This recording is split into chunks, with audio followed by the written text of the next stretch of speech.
Paimon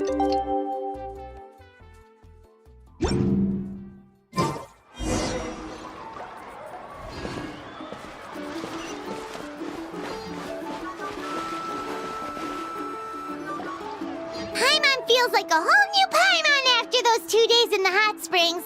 The Abyss kinda threw a wrench in our relaxation, though. Still, spending time here really has felt like a vacation. The Kaholosaurs are so nice and so fun to play with. Their bellies are super bouncy. Oh, and Atea's snacks were so delicious. She gave Paimon some for the road just this morning, actually. Yelling at some kids who got caught throwing stones in the hot springs, so not much has changed since we first met her. Hey, you guys. Sleep well last night? Yep, this area is so nice. Glad you like it. I was thinking of taking you guys out to do some sea fishing. Later tonight, we can eat whatever we catch. Fresh fish is absolutely delicious right off the grill. Hey, Mualani! Yeah? What do you need? The team sent out to fight in the Night Warden Wars has returned. And Kachina? Is she back as well? Kachina fell in battle. But don't worry, the team was victorious, so the Rite of Resurrection will be held in the stadium soon.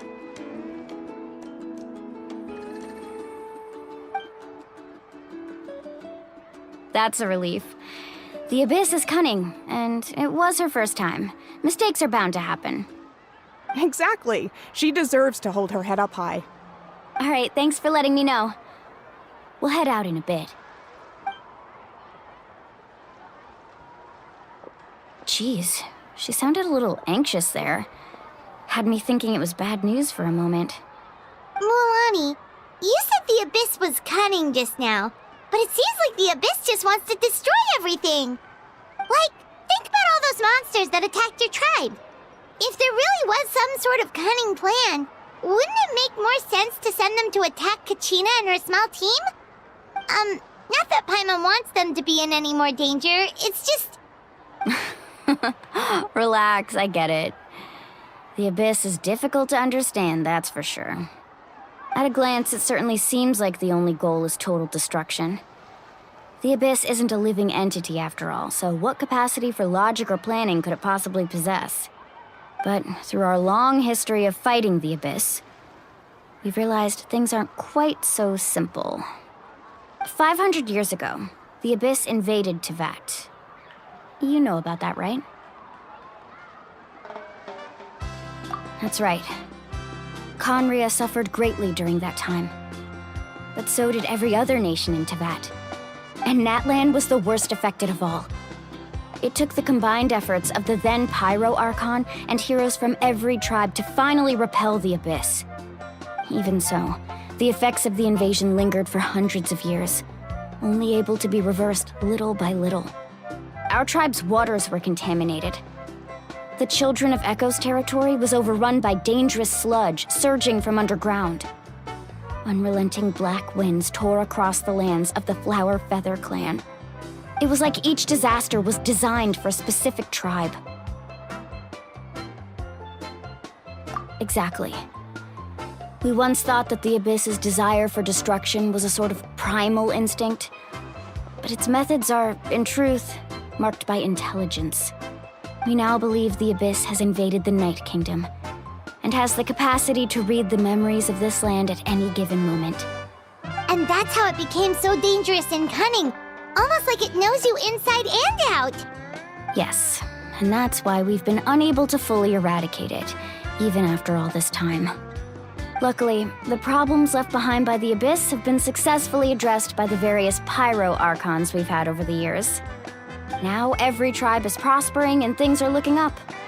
I mean, just look at what we managed to do a few days ago. We totally fought them off.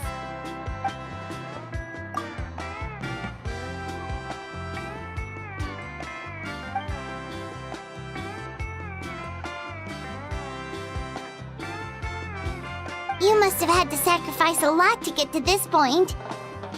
Every battle, every sacrifice is in pursuit of a future where we get to stop fighting. Responsibility, duty, unavoidable burden. Everyone in Natlan views the war differently. But I believe we will be rid of the Abyss one day. And the efforts of all who fought against them will become a story for the ages.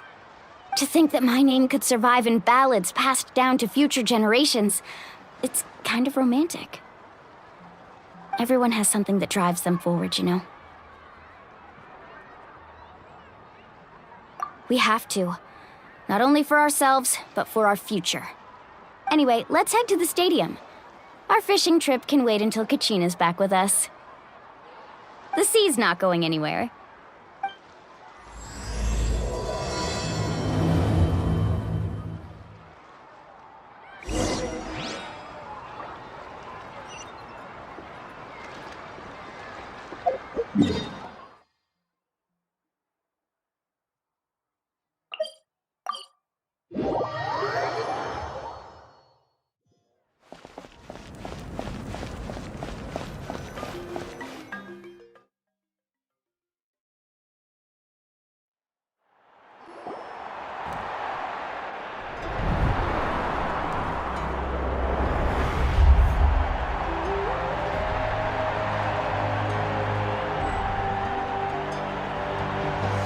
Whoa, this place is packed already!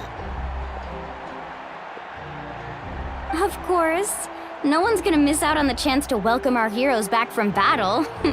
It's their moment of glory. Kachina's gonna be so flustered. She's never had this many eyes on her before.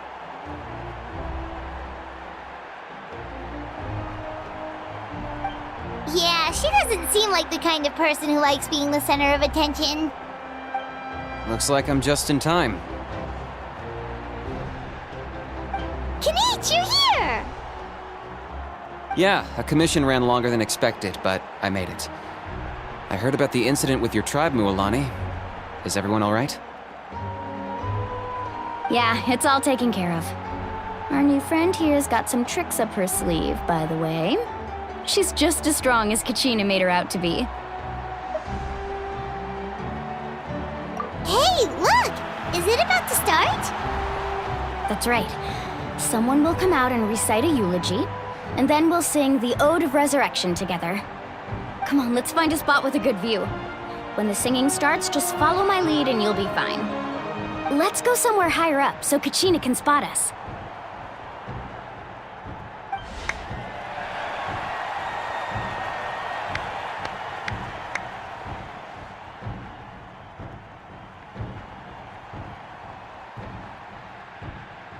Warriors of Natlan, heed the call of life. We are the inheritors of memory and legend. Those who grew alongside sun and wind. Those who forged our own destiny and future. That is Natlan's fire, the lifeblood of our nation.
I could not find Kachina within the Night Kingdom, or locate her ancient name. What? What does that even mean? Usually once the ode is complete, the Pyro Archon and resurrected person will emerge from the flames. But something went wrong. What's going on? This has never happened before. Well, I think it's pretty obvious. Clearly, the team sent to fight the Abyss didn't win after all. Think about it. The Ode rekindles all victors. We've witnessed it countless times. Since the Archon couldn't find Kachina in the Night Kingdom, that must mean there's more to this victory than meets the eye. Hey! You just haven't gotten over the fact that Kachina beat you in the pilgrimage! Pathetic. The both of you. Your wild guesses are misplaced. We completed our mission. Maybe you did, but who's to say whether that little girl even contributed at all? Maybe she got scared and ran off. Why would the YUB recognize someone like her, even if she was on the winning team? How dare you insult a hero of Natlan like that? Kachina sacrificed herself to repel the Abyss.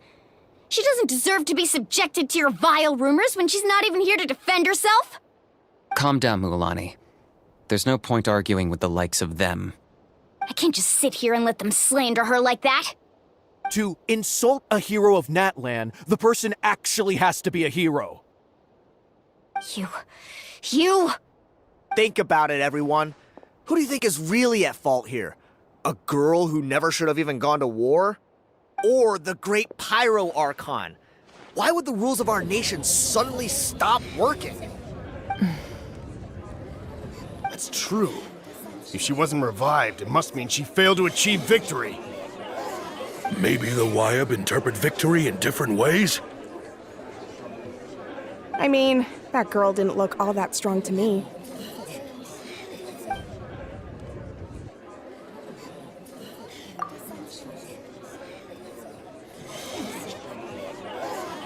Kachina wouldn't have run! That's not like her at all! No, she's been waiting for this moment for too long. No matter how daunting the situation, no matter how scared she might feel, she's always the first person to stand up and face it head on. We don't even know what happened, so don't you dare try to use this as an excuse to vent your anger or slander her reputation. Fine. We'll find out what happens soon enough. Then, we'll see who truly deserves glory. That's enough. There is no doubt about today's victory, or Kachina's part in it. She is a hero worthy of our admiration and celebration. However, the failure of today's ceremony is undeniable. Kachina has not been rekindled, and I offer you all my deepest apologies as I continue to investigate this matter. To prevent further casualties, I have decided to suspend the pilgrimage until this matter is resolved. What? No one is all-knowing. No one is infallible, not even myself. But doubt is a means by which we seek the truth, not a weapon we wield against others. I didn't mean it that way, Archon. I just... If there are things you wish to clarify, then ask me directly. Doubt my answer if you wish, but now's your chance. You have concerns? State them. No, of course not. Even though I have said nothing to change your mind, then it would seem the truth never mattered to you at all. That guy doesn't even have the courage to answer the Pyro Archon's question. So much for all that glory talk earlier. I have a question, Archon. My friend Kachina. Do you have any idea where she is? It's extremely important to me. I know you said you were investigating the situation, but I'm sorry, that's not enough. I've already shared everything I know. If you want to learn the truth and rescue your friend sooner, you should join the investigation. So, what do you say? Of course I'll join. In that case, come see me in the speaker's chamber. We should join them. Oh, and if it's not too much trouble, could you drop by as well, Traveler? I'd like to have a chat. Rest assured, everyone, I'll keep the tribal chiefs informed on the progress of the investigation. Once again, I apologize for the outcome of this ceremony. If there are no further questions, let's part for now. Did she just ask us to come along? I believe she did. Let's go. I'd like to know what's going on myself.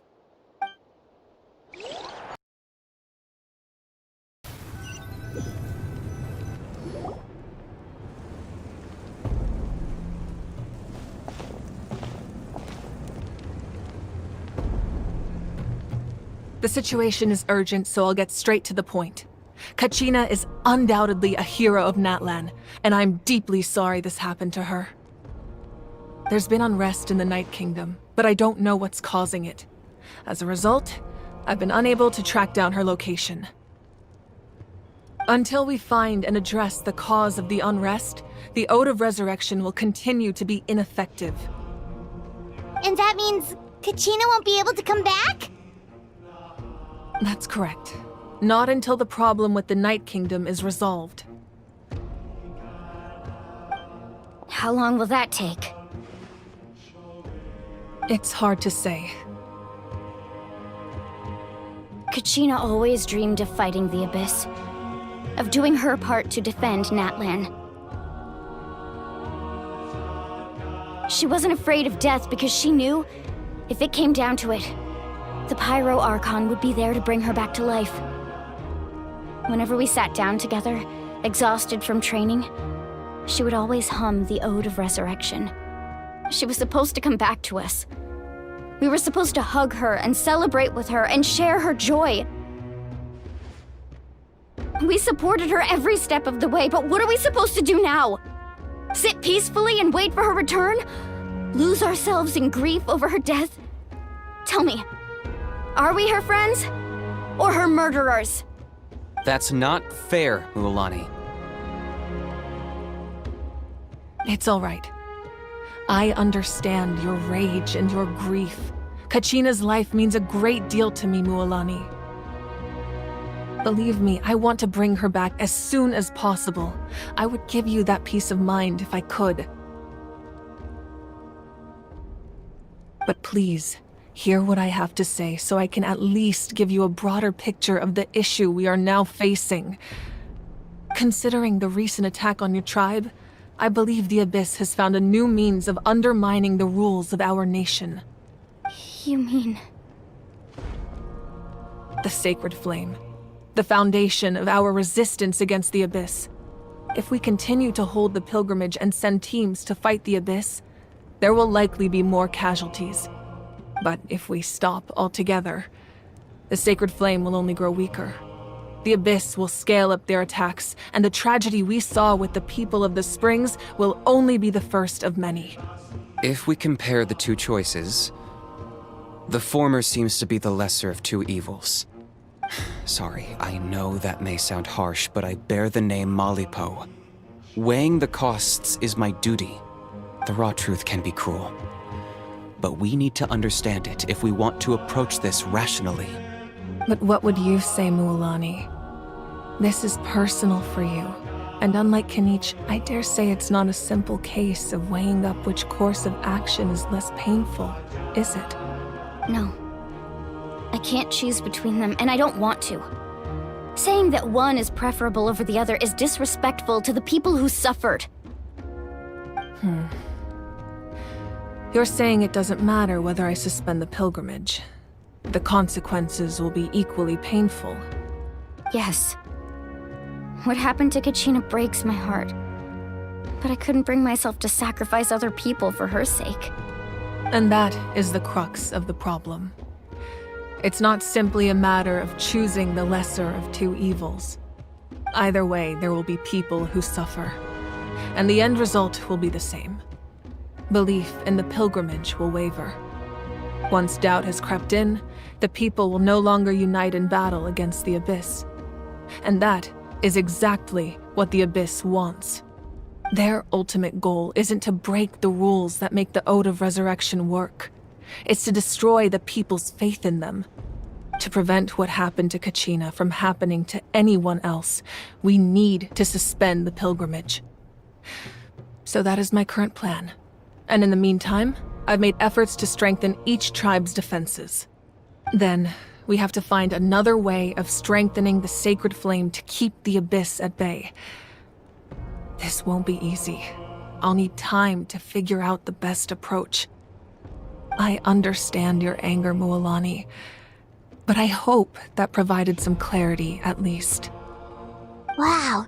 Hyman thought things were gonna get heated for a second, but the Pyro Archon took the time to explain everything so patiently. I owe you an apology, Archon. I let myself get carried away earlier, and I'm sorry. You're right. We need to focus on finding solutions. We could always hold the pilgrimage without sending a team to fight in the Night Warden Wars. That way, we would still be able to fuel the sacred flame. I've considered that, but the two events have nearly always been linked. Without the chance to fight the Abyss, pilgrimage rankings lose their prestige, and competitor numbers will drop. With fewer participants, the amount of contending fire produced will decrease, and the vicious cycle will continue indefinitely. So, essentially, the Abyss has taken Kachina hostage. You've learned about the concept of ley lines during your travels, yes? The Night Kingdom is something similar. Staying there for a short period of time shouldn't have an effect on the person. But with the Abyss in the picture, it's a different story. Your sense of self will be devoured until eventually you become one with the sea of souls. Imagine pouring a cup of water into a rushing river. You can try to scoop up another cup, but there's no chance it will be the same water you had before.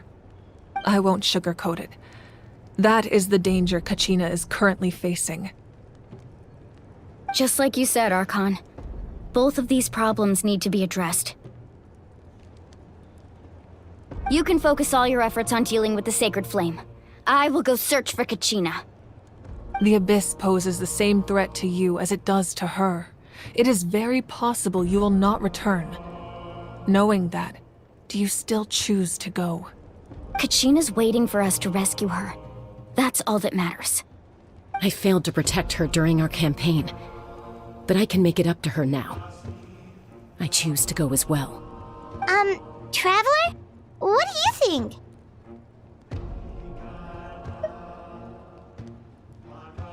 Understood. Then I'll support you in any way I can. The Masters of the Nightwind have a technique that can extract an ancient name from the ley lines. If we can find Kachina's ancient name, I can use the link between them to pinpoint her position within the Night Kingdom. Then comes the hard part. You need to visit the Night Kingdom in person and rescue her. But isn't the Night Kingdom a land of souls? Can we even go there? Under normal circumstances, only the consciousness can enter. But there is a way to go there in person. However, know that the Night Kingdom will attempt to repel you, and the Abyss certainly won't leave you be. That's fine by me. Same here. Fighting the Abyss is nothing new for me.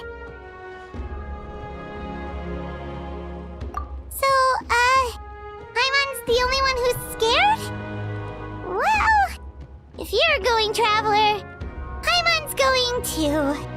Sitlali of the Masters of the Nightwind once created an artifact that can be used to communicate with the Wyab.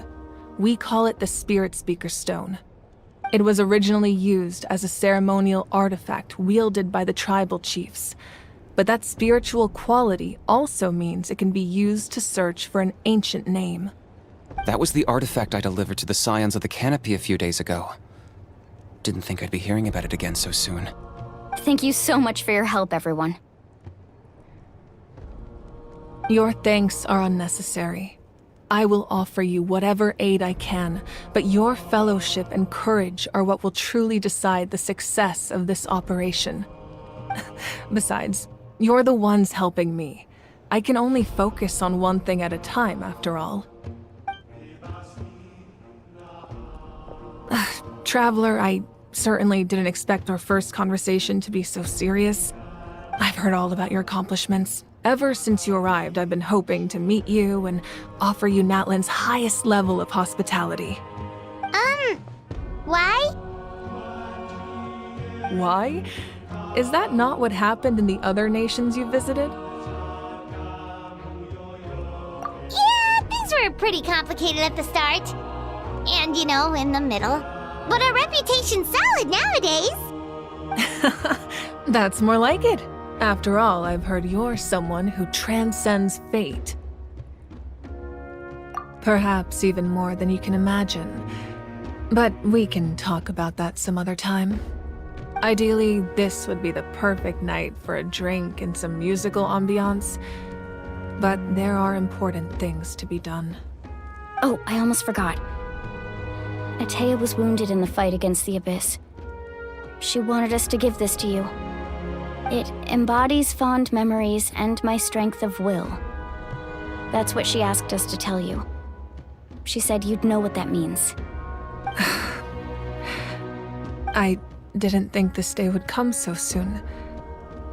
The flames of her life force. I can feel them flowing within the talisman. If things were different, the two of us could have enjoyed the hot springs together while she gave this to me in person. We're supposed to be hot spring buddies after all. But don't worry.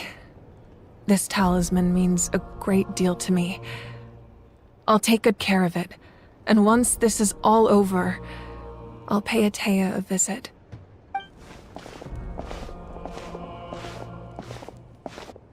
You said you didn't want to jeopardize the production of Contending Fire. But that's not at all why you decided to suspend the pilgrimage, is it? You're right. Even now, the production of Contending Fire is far from sufficient. The gradual corrosion caused by the Abyss has resulted in a massive shortage of pyro energy, and we're currently at the breaking point. As things stand, the pilgrimage is a lost cause. Suspending it allows us to save our strength to defend the tribes. The Abyss has brought catastrophe to Natlan, and Kachina's disappearance in the Night Kingdom is a direct consequence of that. We can't let the general public know that. No. If the public learned that Natlan's destruction was close at hand, there would be immense panic. But if I said nothing at all, they would have continued to question the integrity of Natlan's heroes. Another simple choice. The latter was clearly the better solution. But you chose otherwise. I have never subscribed to the belief that the right choice is the one with the fewest sacrifices. Let's go. There's still a way for the sacred flame to last a little longer. You mean? Yes. Come with me.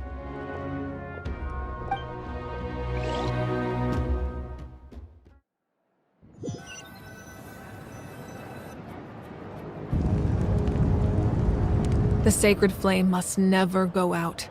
Not only does it strike fear in the Abyss, but it's also the pillar of Natlan's stability. So until our heroes are ready, I will sacrifice my power to keep it burning.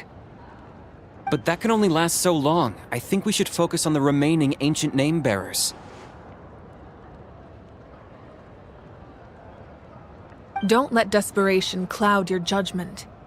Those chosen by the Wayab have already embarked on their destined path.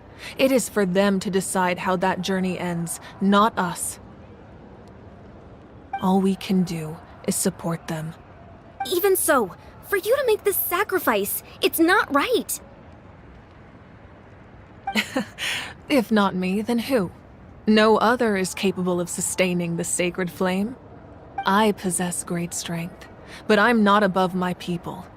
This is part of my duty.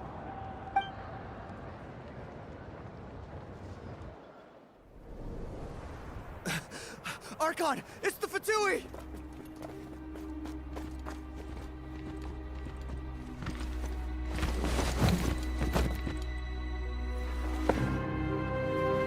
The Archon of Natlan. A force to be reckoned with. The secret of the ley lines is no secret to me. Long have they been destined for ruin. And since the oath made 5 centuries ago remains unfulfilled, what use is the Gnosis in your hands? I don't know what you mean. But it sounds like this is about more than the Tsaritsa. In times of crisis, someone must pick up the mantle of salvation. Your plan has reached an impasse, and now it falls to me to create new rules for Natlan. But before the dawn of a new age, the old must be destroyed.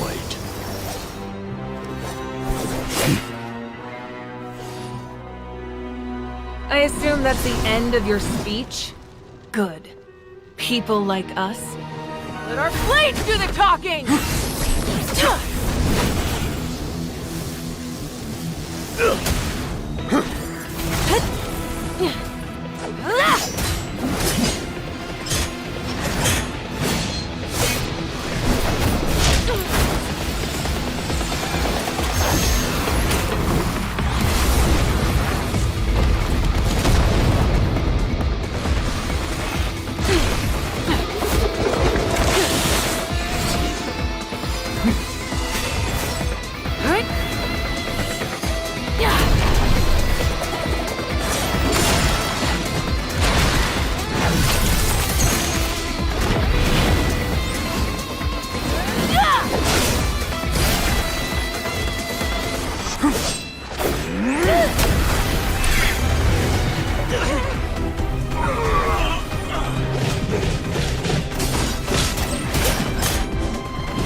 Masters of the Night Wind.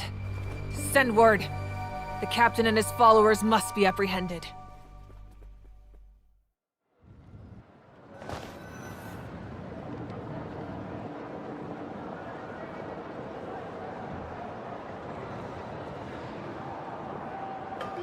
Are you alright, Archon?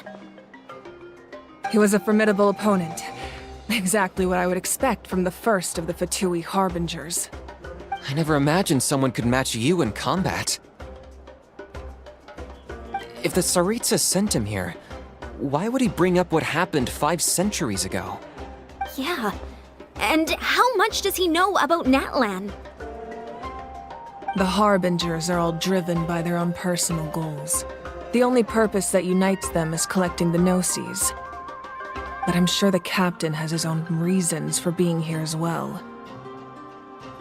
Whatever his motive, we should shift our focus to the Fatui. If they attack again, and we're not prepared, we're done for. No, we're running out of time. The wound I inflicted should hold him back and weaken him for the time being. Besides, I'm sure you noticed, the power that came to his rescue just now came from the Masters of the Night Wind. In other words, there are traitors among us. Not necessarily. This could prove to be a very valuable turn of events. When we exchanged final blows, I sensed an unusual presence within him. I'll need to investigate further. Kinich, Go to the Masters of the Night Wind and look into who could have aided the captain. Speak to Seat Lali. She should know. Of course, I'll head out right now. Do you still intend to... Yes, but fear not.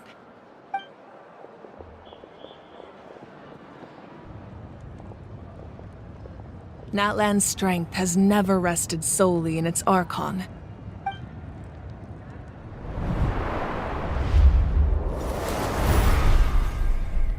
Together we foresaw the only path that leads to our nation's future. We must trust in that vision now.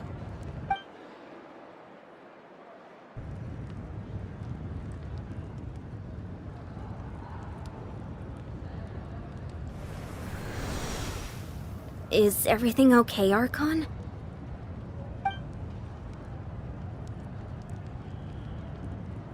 Completely fine. Just lamenting the fact that I never got a picture when I could still turn my hair into flames. Too late now. I just hope the others have a safe journey.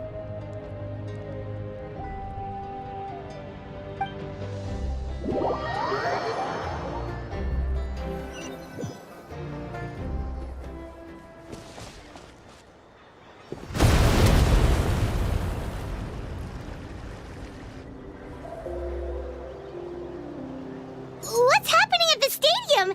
Did something explode? It feels like the Archon unleashed her power. She must be fighting a formidable opponent.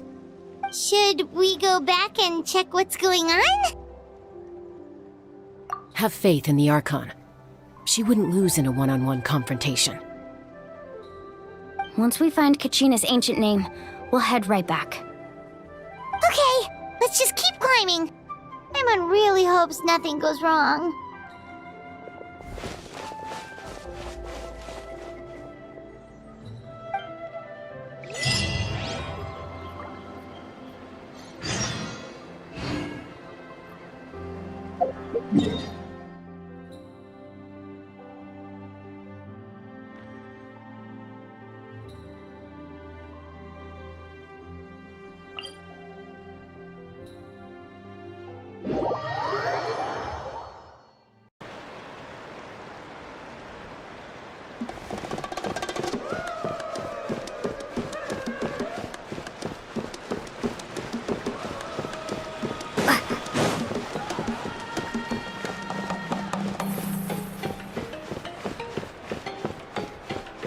That's Wyna, the tribal chief.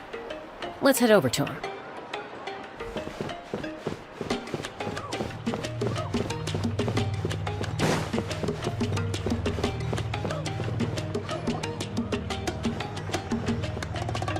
Chaska. Nice to see you again, Wyna. I'm afraid we don't have time for pleasantries, so I'll get right to it. We're here for the Spirit Speaker Stone. Whoa, hold on a second. At least tell me why you need it first. My friend Kachina is trapped within the Night Kingdom. We need the stone to find her ancient name and rescue her. Rescue her? From the Night Kingdom? That's right. I'm sorry, but someone needs to tell you what you don't want to hear. Going there, a mature warrior would never make such a foolish decision.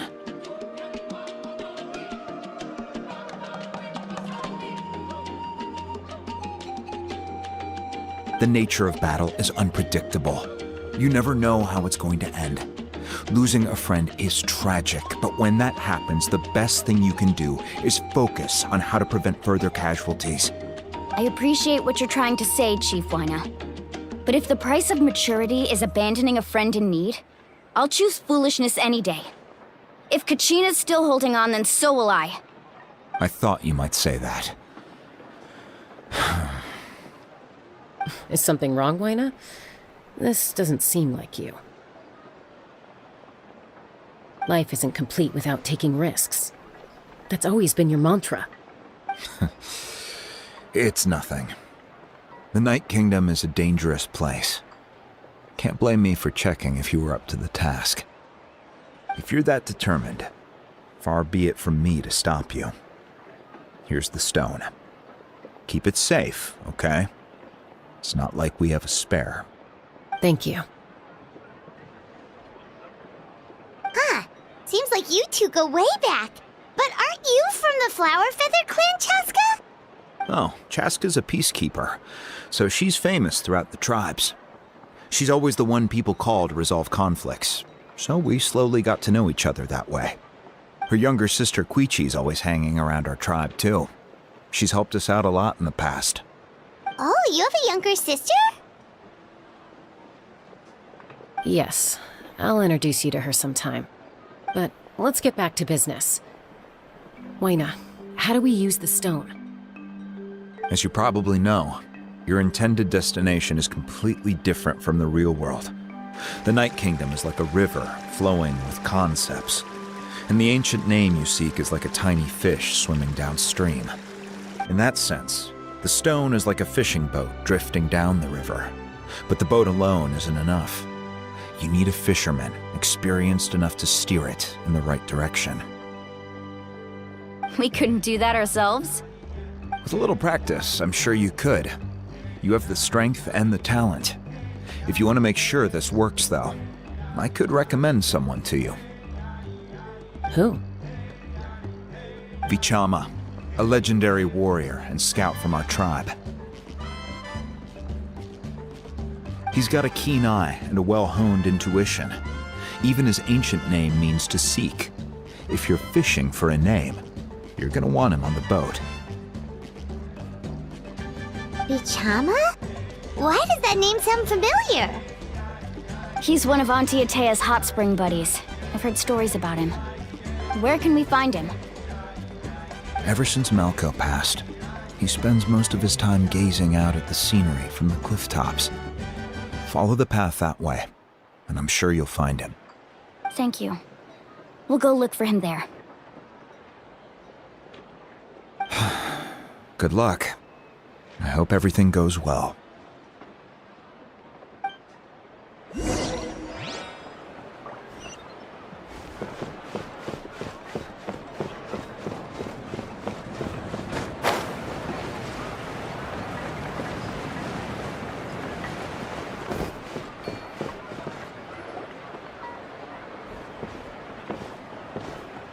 Someone admiring the scenery from the cliff tops.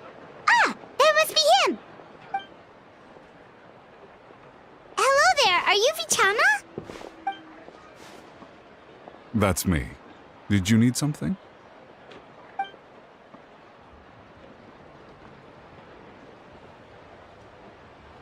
What? You're saying you can bring someone back from the Night Kingdom?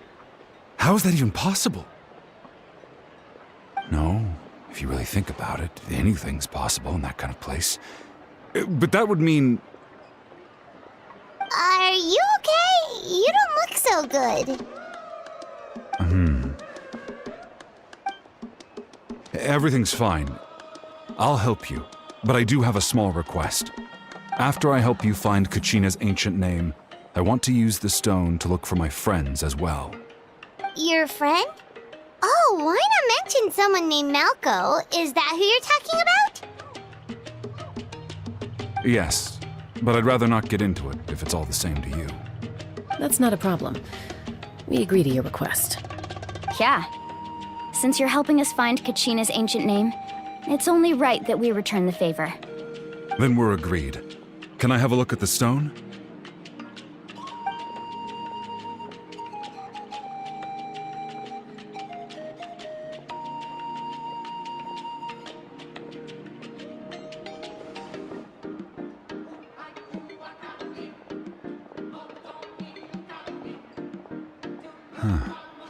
I see.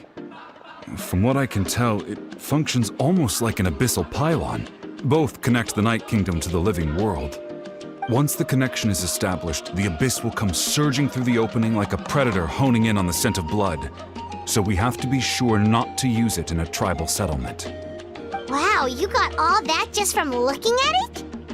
I just picked up on the basics, really. I still have no idea why it works. You said someone named Lali invented this. They must be a genius. I'll go find an open area and start setting things up. In the meantime, I need you to get 2 things for me. We'll go right away. What do you need? First, I'll need some hook ropes. Pretty much every store around here carries them, so no need to go anywhere special. Oh, and I need to build a net out of them, so make sure you get a good amount. Wait, are you saying you're going to use a real net to catch Kachina's ancient name? How does that work when one's tangible and one's not? By creating something tangible in our world, like a net, we can create a connection to a corresponding concept in the Night Kingdom. Basically, I'm going to use the concept of a net to catch something equally intangible, an ancient name. Oh, I see. What about the second thing you needed? Right. I need two chunks of obsidian. Once we bring the ancient names into our world, we'll need a place to store them. Normally, you can only get obsidian from the Children of Echoes, but I heard there's a traveling merchant from that tribe around here somewhere, so maybe you can try your luck there. Gotcha! All right, let's split up. See that clearing? Let's meet over there when you're done. Oh, and you can send someone with me if you want. In case you're worried I might take the stone for myself. What do you think, Chaska? There's no need. Lena spoke highly of you. That means you're trustworthy. I appreciate it, even though that doesn't mean much to me anymore. Anyway, it'll take some time to set everything up, so no need to rush. I'll see you in a bit.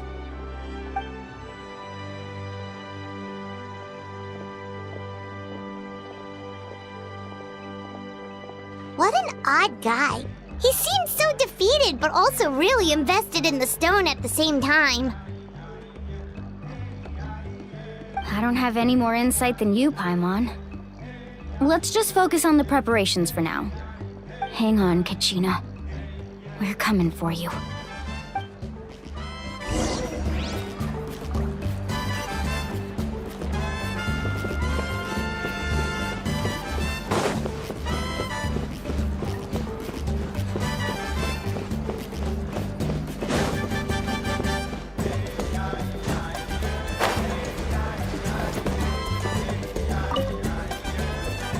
Hello.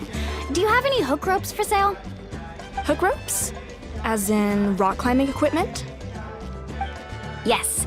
How much for your whole stock? Oh, the whole thing? Let me see. That would be 30,000 mora in total. Deal? Deal. Wait, really? What, you want me to drive down the price? We just need these as fast as possible. Thanks. Oh, no problem at all. I'll even pass along some information on the house. These ropes are usually used by rock climbing enthusiasts. If you want to learn, Roka's the person you want to ask. All right, that's everything. Here you go. Now we need the obsidian. Let's go talk to the traveling merchant Vichama mentioned.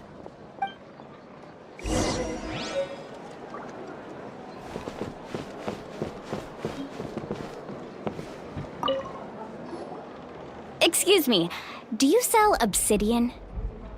Why, yes. I've got a chunk for sale right over there. Perfect.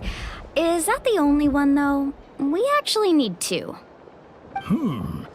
That might be tough. Tell you what, I'll take a look through these boxes over here and we'll see what we can find. Thank you so much. We'll wait here.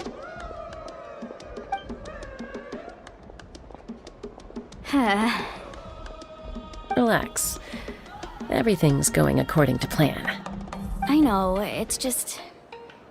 I could tell Vichama feels the same way about his friend that I do about Kachina. I hope this chunk of obsidian isn't the only one. Kachina always carries all sorts of shiny stones with her. If I was the one trapped in the Night Kingdom, she'd have a whole pile of obsidian ready in a heartbeat. Well, would you look at that? I did bring an extra. Here you go, young lady. How does it look? Perfect! Thank you. How much do I owe you? If you hadn't shown up, these stones would have just sat here collecting dust. I'll take 3,000 mora for both. Here you go. By the way, I heard you mention Vichama just now. You running an errand for him, then? How's he doing? Malco's been gone for 5 years now. It's about time he started to move forward. Do you know what happened between them? I heard about it in passing while I was out drinking one night, but I don't know all the details. Bichama and Malco grew up together, and even made a name for themselves together. Malco was an amazing fighter, capable of knocking out multiple opponents in a single hit, while Bichama excelled at scouting and analyzing the battlefield. The two made an excellent team, and managed to beat back the Abyss several times. 5 years ago, they both emerged triumphant in the pilgrimage, and were placed on the same team to fight the Abyss. But on the eve of battle, the Abyss launched an attack on their tribe, and Bichama suffered an injury to his leg while attempting to rescue someone. Then what happened? The team agreed that he couldn't fight the Abyss in his condition. Bichama didn't argue. He knew going to the front lines with an injured leg would make him a burden in battle. So they raised the issue with the Pyro Archon, and she agreed to let him stay behind. It's just, Malco and the others ended up facing hordes of abyssal monsters in numbers that far exceeded anyone's expectations. The team made an error in judgment, and they fell to the onslaught. Bichama went into a deep depression after that. He blames himself for everything.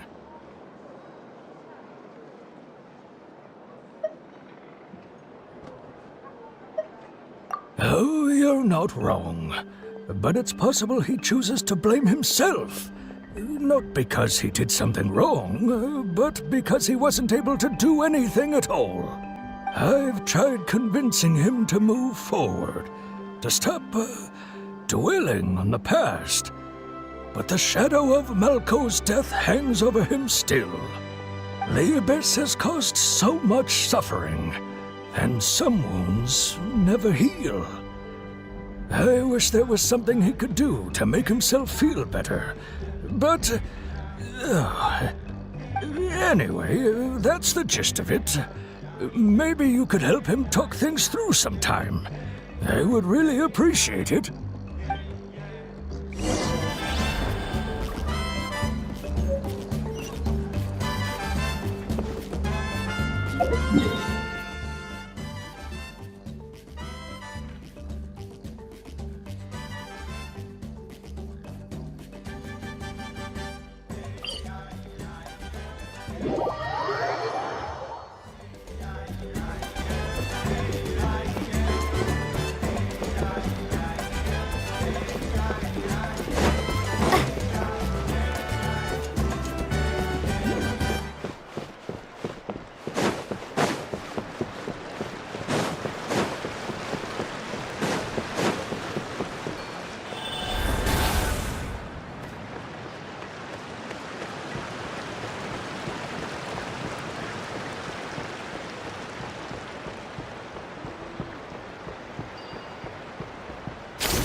We'll need a strategy.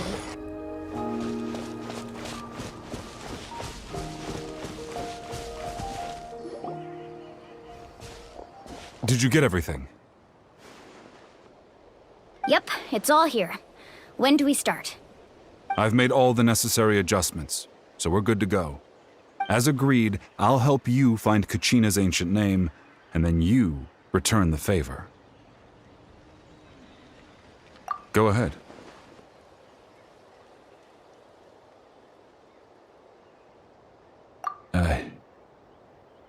Yes. After Malco fell, I scoured the battlefield to see what happened. It turned out he wasn't bested by some impossibly powerful foe. He was dragged to his grave by the sheer number of enemies. If I had been there, I would have been able to sense the danger. I could have warned them not to advance. I've always blamed myself for what happened. But when you told me about Kachina, I realized there's a chance Malco might also be alive, fighting for survival in the Night Kingdom. But that happened several years ago, right? The Pyro Archon said all life within the Night Kingdom eventually becomes one with the Sea of Souls. There might not be much hope, but I still have to try. Malco and I promised each other, even if we never managed to root out the Abyss for good, we would fight together until the end. All right, let's get to it. I'll start searching for the conceptualized version of Kachina's ancient name. If you see any fragments scattered around the area, please collect them.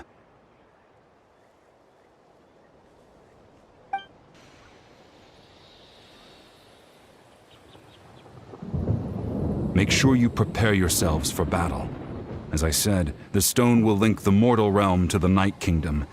The Abyss will likely emerge in response. Look at that golden thing. It must be one of those fragments Vichama mentioned. Let's get closer.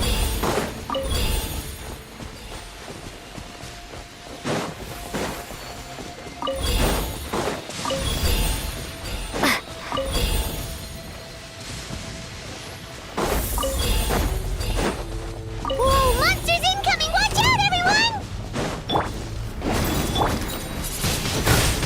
Windblade. When I practice my spells in weather like this, I can do half the work for double the impact. I'm just... Don't be such a brute.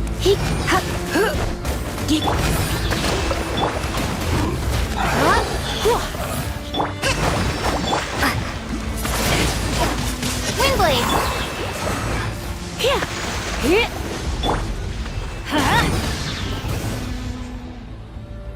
How much longer, Vichama? Not long! We're getting close!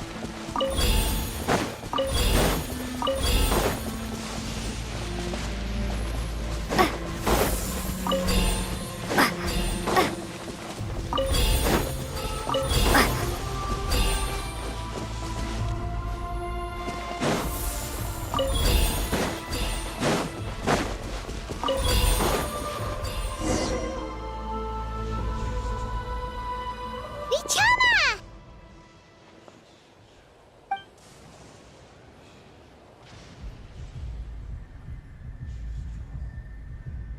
Quick! Take it!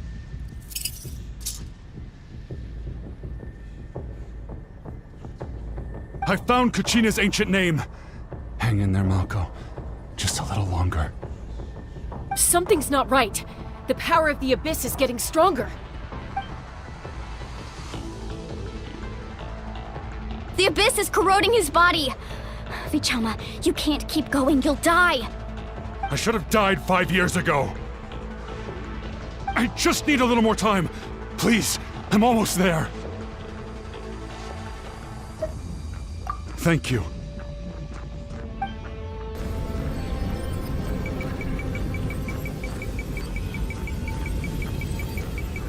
Whoa, watch out! The power of the Abyss is strong.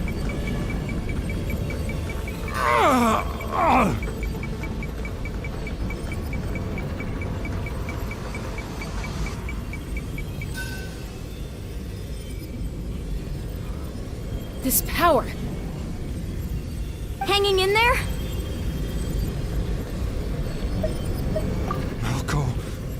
No! Why can't I find him? Why? We can't wait any longer. Pull him away from the stone, Mualani. I already tried, but the power of the Abyss has him in a chokehold. It's like he's tied to the stone with an invisible rope. In that case, we have no choice. I'm sorry, Seat Molly. Get back! Chaska, wait!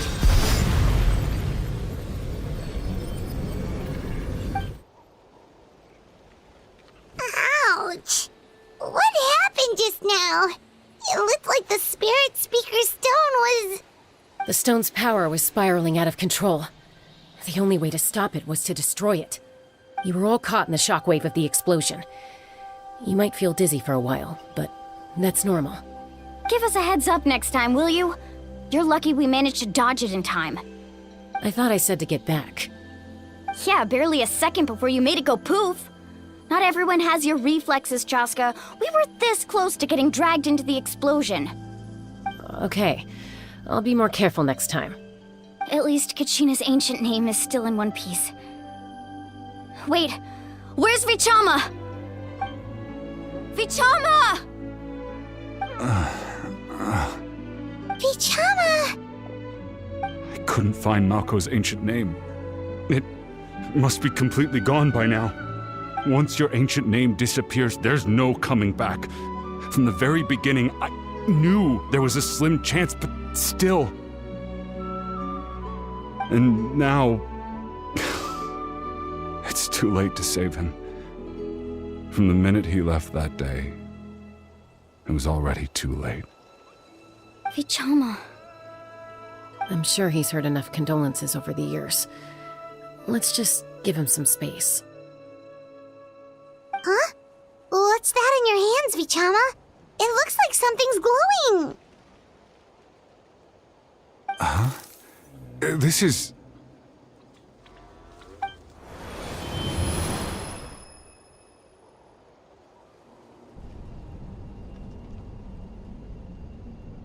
Hey, Malko.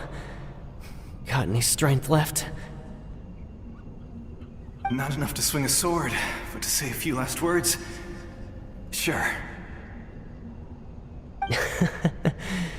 Too bad. No one will get to hear them. I never thought I'd actually die on this mission. Not that I'm afraid to die. It's just... hard. Thinking about my mom's face when she hears the news. Guess I have something to be thankful for then. My parents died a long time ago. They won't have to mourn me.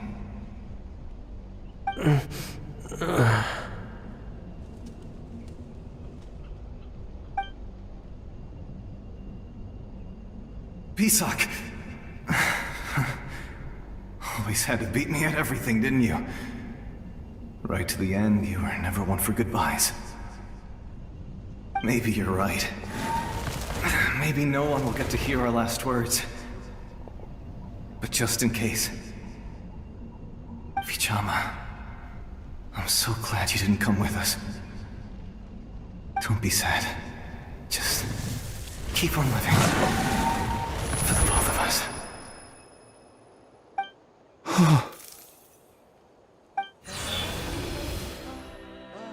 Was that... a memory?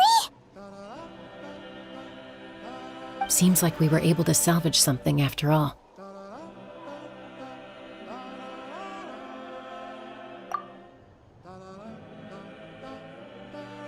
Of course.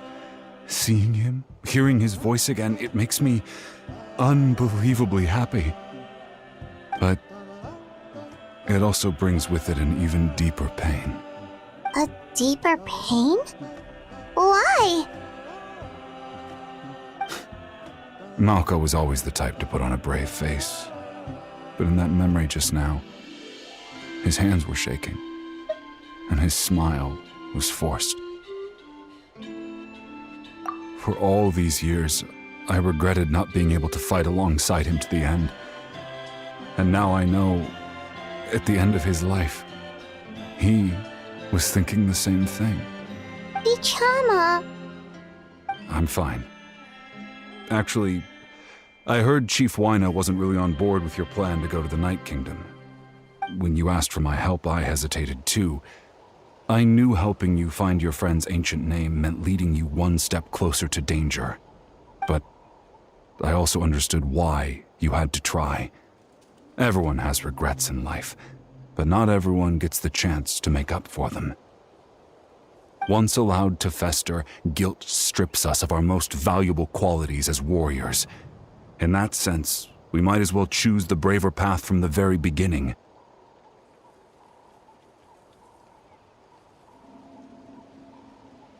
If I could do it all over again, I would have followed Malco to the front lines no matter what. Even with an injured leg, there were still things I could have done. That way, even if the outcome stayed the same, I still would have fought alongside him to the end. There are critical junctures in life, and if you don't seize the chance to act, there's no going back. That's something I had to learn in hindsight. But you're still at the crossroads of your journey, so I hope you can walk away without regrets. Thank you, Vichama. I feel even more determined now. Kachina will come back to us. I'll make sure of it. I promised I would find her, and I intend to keep that promise. That's good to hear. Strange.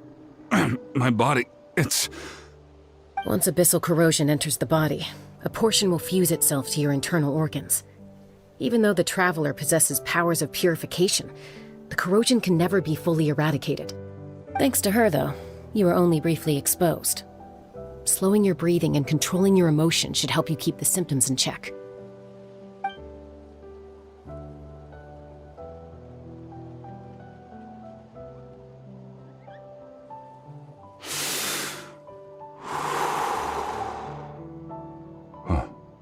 That does make me feel better. You seem very knowledgeable about all this. Just speaking from experience, that's all. Anyway, we've recovered Kachina's ancient name, so we're off to a great start. Let's get Vichama back to his tribe and tell Wyna the good news. Oh, and apologize for destroying the Spirit Speaker Stone. We had no choice, though, so he'll probably understand. Right?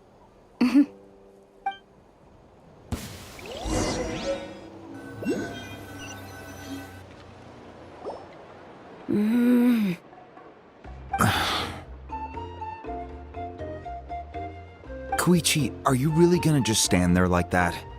I don't know what you want from me. I think you know exactly what I'm trying to say, Uncle Wyna. I can hear it in your voice. Honestly, it's just one thing after another with you two. They're back. Koichi? What are you doing here? Don't play dumb with your own sister. You know exactly why I'm here. My apologies, everyone. I just need to borrow Chaska for a few minutes. You come with me.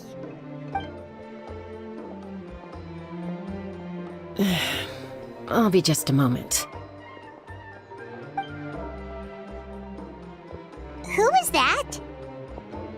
Koichi, Chaska's younger sister. Although the two aren't actually related by blood, it's kind of a long story. It's not really my story to tell, but I guess it's not a secret. You see, Chaska was actually raised by cuckoo sores. She was afflicted with a rare disease when she was a child, and abandoned in the wild as a result. The Abyss found her out there, all on her own, and tried to devour her. But in the end, all that did was trigger her will to live. That strength of will pushed her to survive. But it also planted a seed of conflict within her. Eventually, she was adopted by the cuckoo sores. Wherever they went, she followed, getting into fights right and left. For some reason, Paimon can totally imagine that.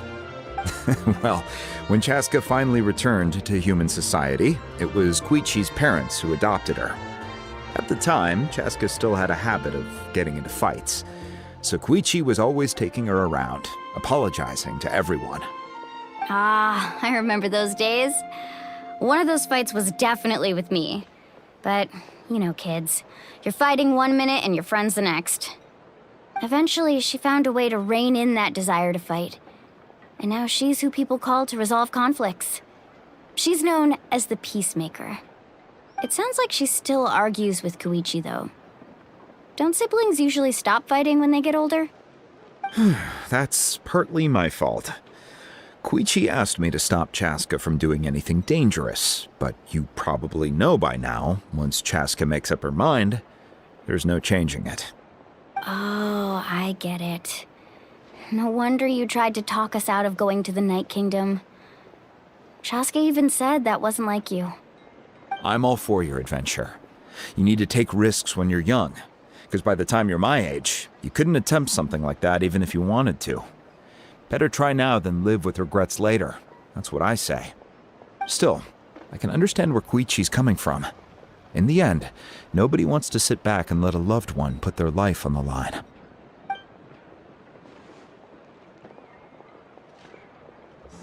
All right, it's just the two of us now. You have 1 minute to explain yourself. I don't have anything to say. You don't have to approve, but you should know I only do what's necessary. That attitude is exactly the problem. It's like you don't care. You try to sneak off to the Night Kingdom behind my back and then play it down as if it's just a trip abroad. Well, technically I am going abroad, right? Again with the excuses! We agreed, didn't we? There are 4 levels of danger. If it's not something urgent, you can only engage in level 2 danger and below. You can only go up to level 3 if a situation is so dire there's absolutely no alternative. But a trip to the Night Kingdom? If that's not a level 4, I don't know what is! And you were just going to sneak into the place without saying anything! What do you mean, sneak into the place? I always planned on walking in there with my head held high. You bought off Uncle Wina, didn't you? He promised me he'd stop you from doing anything dangerous. Oh, it's like he didn't even try. You feel like he went back on his word. What if I told you my mind was made up, and there was nothing he could have done? Not even by force. Oh, I knew it! So he did try to say something, but you didn't listen. This is important. If you were in my shoes, you'd make the same decision. You don't know that? I'm a doctor, and I handle logistics. If you're going to waltz into a dangerous situation where you could lose control at any moment, it's my duty to say something. All right, whatever. Anything else? What do you mean, anything else? Why don't you reflect on what you've done and promise me you'll stay put? Time out. Is this one of our normal arguments or a serious one? Chaska, does it sound like I'm joking? Then, you need to know something.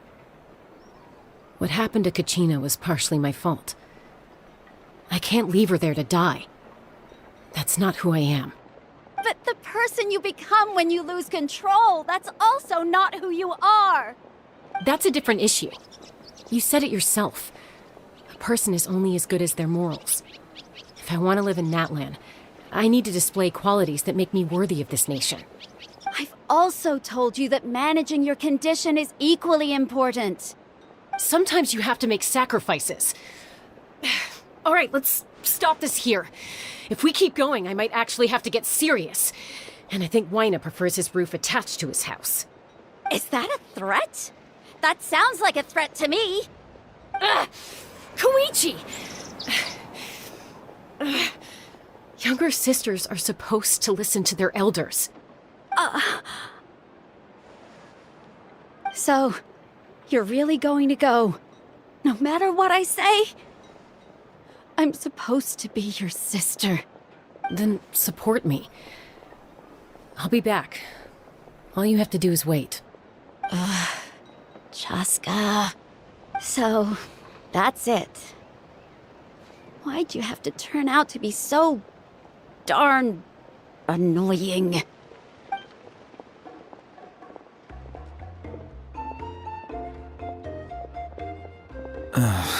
You two are something else. Something you wanted to say? I know you aren't related by blood, but you two sure are similar. Really? You know, I said that very thing to Koichi not too long ago, and she reacted the exact same way, down to the very tone of voice. It's not my place to get involved, but I will say this. Try to spend a little more time with your sister. You're tough kids. That doesn't mean you have to go it alone. Thank you. Anytime. All right. If you're done with the Spirit Speaker Stone, you might as well hand it over. According to Kinich, it's an important ceremonial artifact, so it'd be safer to keep it with me. About that. If only Tone Gift Bard was here, he could have repaired it just like the Holy Liar. It might be in a few more pieces than you remember. Huh?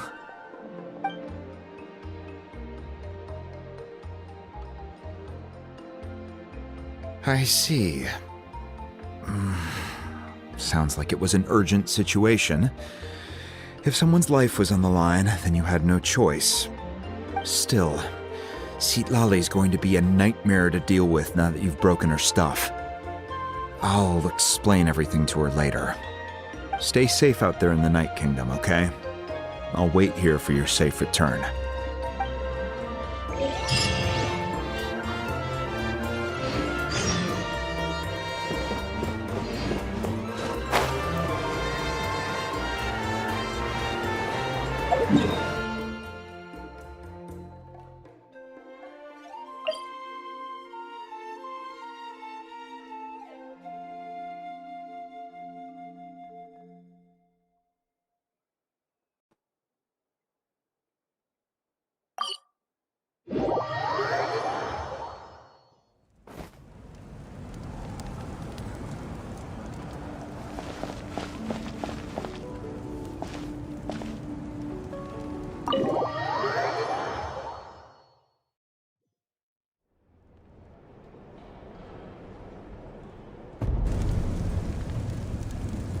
We're back! We found Kachina's ancient name, too!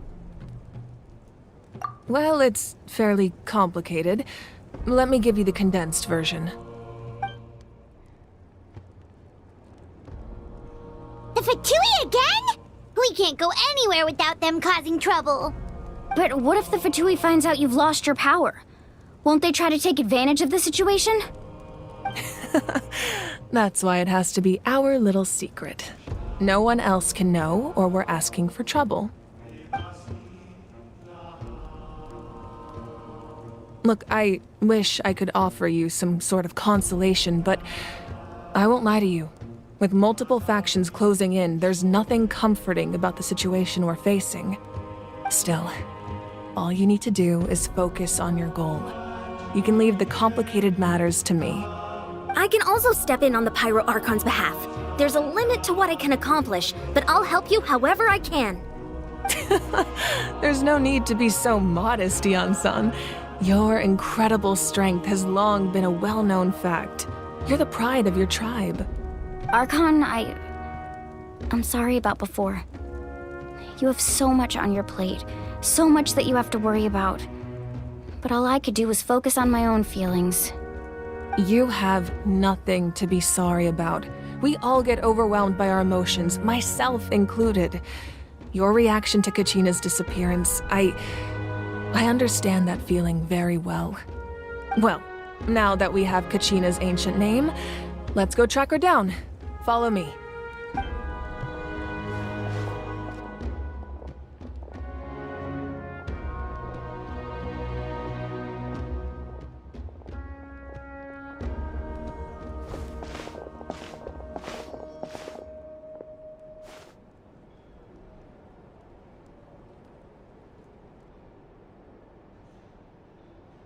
What is this place? Hey, isn't that Atea's talisman? Good eye. This is where I store all the various mementos I've collected. Whoa. I've never seen this place before. There's so many things in here. It looks like there are items from every tribe. Collecting them must have taken a lot of effort. I suppose you could think of it as a hobby of sorts. In Natlan, everyone grows up listening to the stories of heroes, and physical items do a far better job of preserving those stories than our own memory. Now, I still have some preparations to make for the ceremony, so feel free to take a look around in the meantime. If you're curious about an item, I'm more than willing to tell you about its origins. All right, we'll have a look.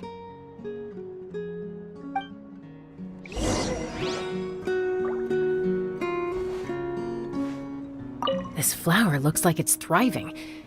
You must be good at taking care of plants, Archon.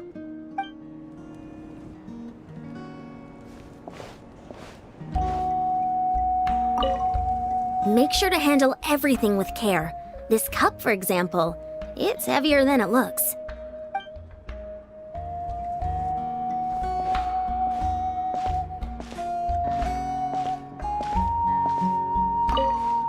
This fishing basket looks familiar.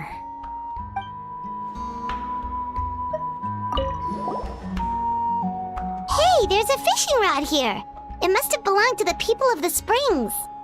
That's right. It belongs to a legendary fisherman named Matavaru.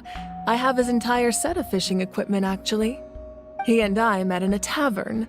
He told me about a particular kind of giant fish and his meticulous plan to catch it. In his eyes, I saw a hunger and a strong fighting spirit. To him, the sea was the battlefield upon which he staked his honor. So, did he do it? The next time I saw him, he was covered in scars. It turned out the fish he sought had been corroded by the abyss.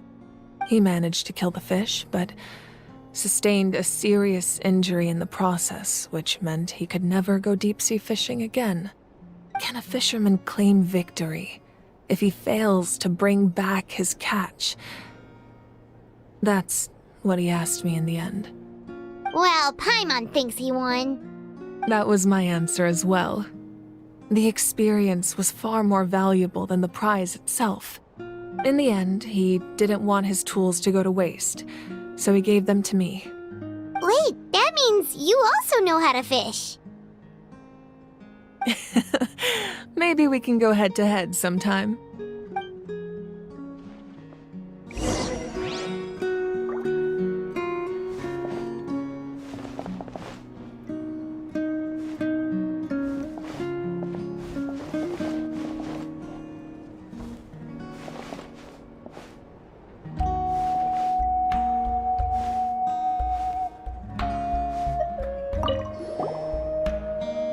Whoa, that belt is bigger than Paimon's head!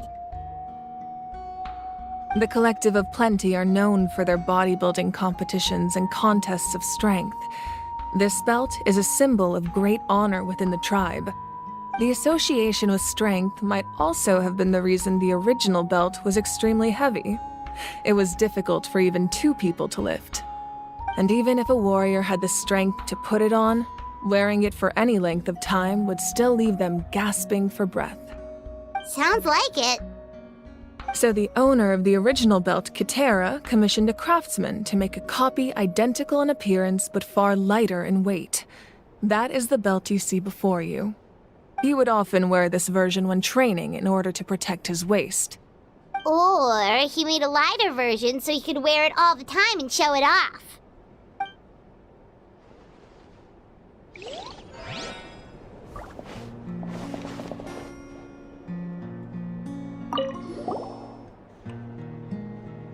There are so many jars and potions around here. Do they have anything to do with alchemy? No, those belong to the Masters of the Nightwind. They're ceremonial tools used to amplify the ability to communicate with the Night Kingdom and the Wyab. Yamaya is an expert in this field, and she taught me a lot. Even though she appears stoic and serious, she actually has a keen sense of humor. The tools you see here are quite traditional. Her students found them outdated, so she passed them on to me. The contents of the jars aren't all that special. Oh, except the big jar in the middle. That's what she really wanted to give me. Ooh, must be something really cool. What's inside? Grape juice. Huh? It's quite tasty, although probably expired by now.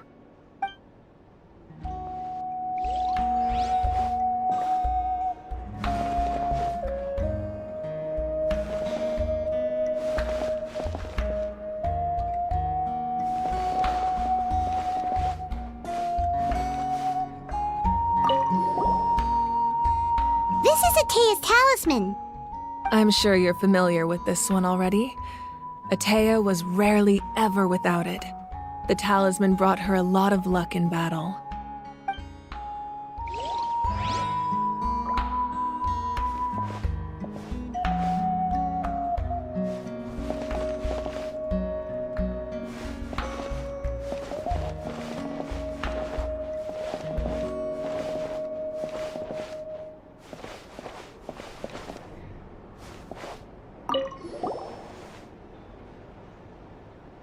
The powder still needs some time to settle, so let's wait a little longer. Well, what do you think of my collection? Do you feel like you have a better understanding of Natlan's culture now? Yeah! If each item represents a different story, seems like Natlan's really been through a lot. Does every item hold a special memory, just like Atea's talisman? That's right. The items in my collection actually serve a similar purpose to the ancient names passed down among the tribes. They demonstrate the true shape of time. The shape of time? Most people perceive time as a linear concept, almost like a straight line that can only move forward. We cannot change the past or predict the future. But there's also a different theory, one that I believe to be closer to the truth. Namely, that the past, present, and future all exist at once. At once? Paimon's not sure she understands. Let's say your journey ended right now. Thinking back on your experience in each nation, which one would you say was the most important? Exactly. Even at the end of your journey, the things you experienced along the way don't cease to exist. They become part of who you are. Take out a portion of that journey, and you would likely make very different decisions, and eventually arrive at a very different destination. The future is the same way. It exists even though it has yet to come to pass. We just lack the means to perceive it. Of course, there are those with the power to foresee the future. They simply call it by a different name. Fate. You're quite familiar with that concept, I would imagine. That does kinda make sense. The future hasn't happened, but already exists. Humanity excels at living in the present, but too often we forget the past and neglect the future.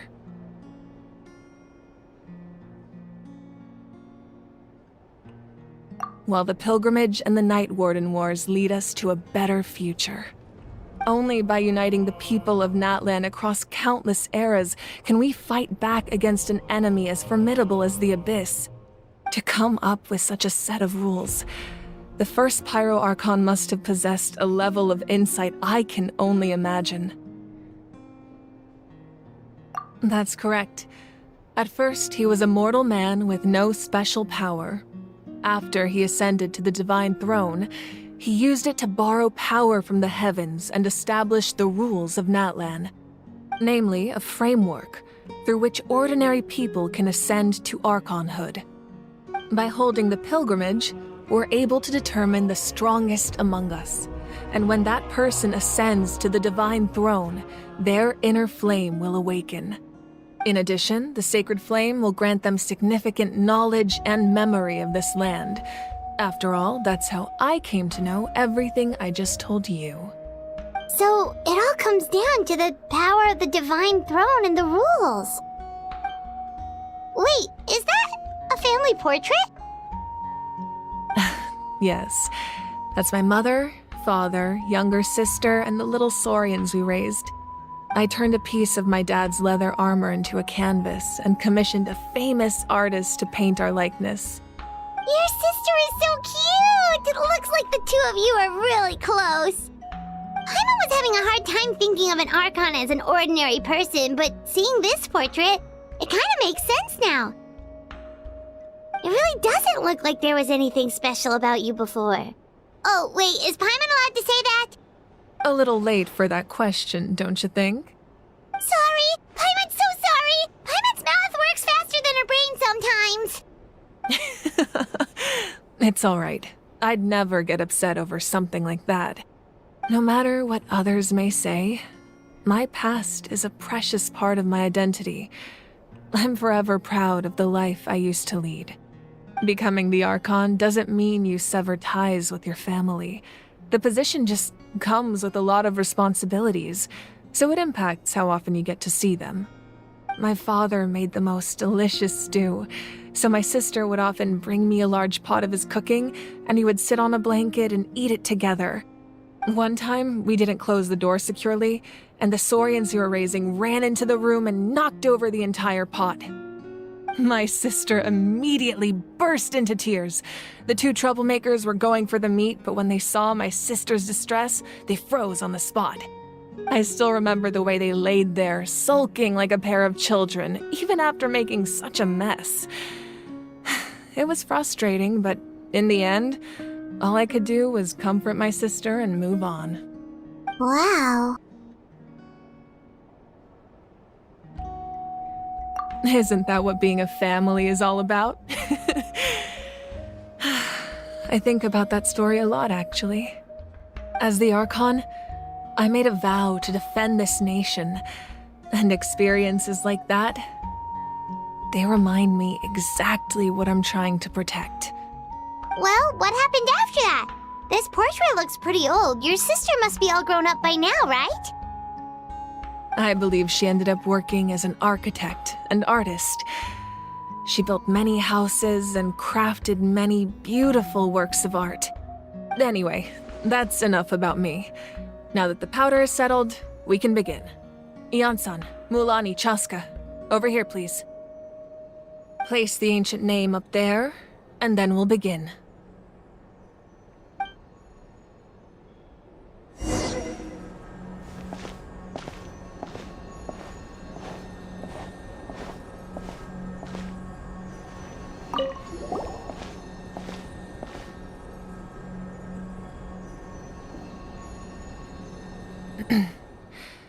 Surely as the echoes of life resound through heaven and earth, so too shall our stories remain eternal.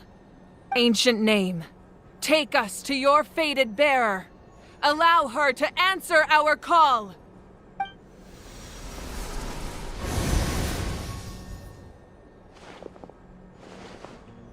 Am I hallucinating again? Kachina! Are you okay? Huh? I'm not seeing things, am I? Is the Abyss playing tricks on me again? It's okay, Kachina. It's just us. We're trying to find a way to bring you back. Everyone, you have to listen to me.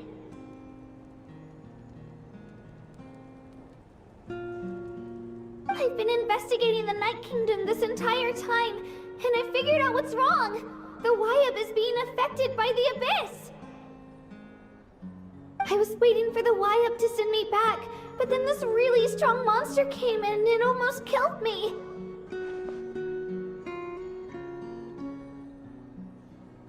The Wyab saved me, even though its power is weakening, so I've been hiding from the monsters while trying to find a way to help. The Night Kingdom has become a huge mess, though. I keep hearing these awful sounds and seeing really horrible things. Don't listen to those sounds, Kachina. The Abyss is trying to strip you of your sanity. All you need to do is stay safe and wait for us. We'll be there shortly. It's okay. I feel so much better now that I've had the chance to talk to you guys. You don't need to worry about me. I've never been strong or special at all, really. So I don't blame anyone for forgetting about me or leaving me behind. Just knowing you care is more than enough. find a way back. You don't have to put yourselves in danger to come rescue me. You're always like this, Kachina. Now's not the time to act tough. We're coming for you, and that's final. I don't know what lies the Abyss has been feeding you, but I'll tell you something right now. Nobody here sees you as a burden. You're a victor of the Night Warden Wars, a hero of Natlan. All you need to do is wait for us to rescue you, and you'll get all the applause and recognition you deserve.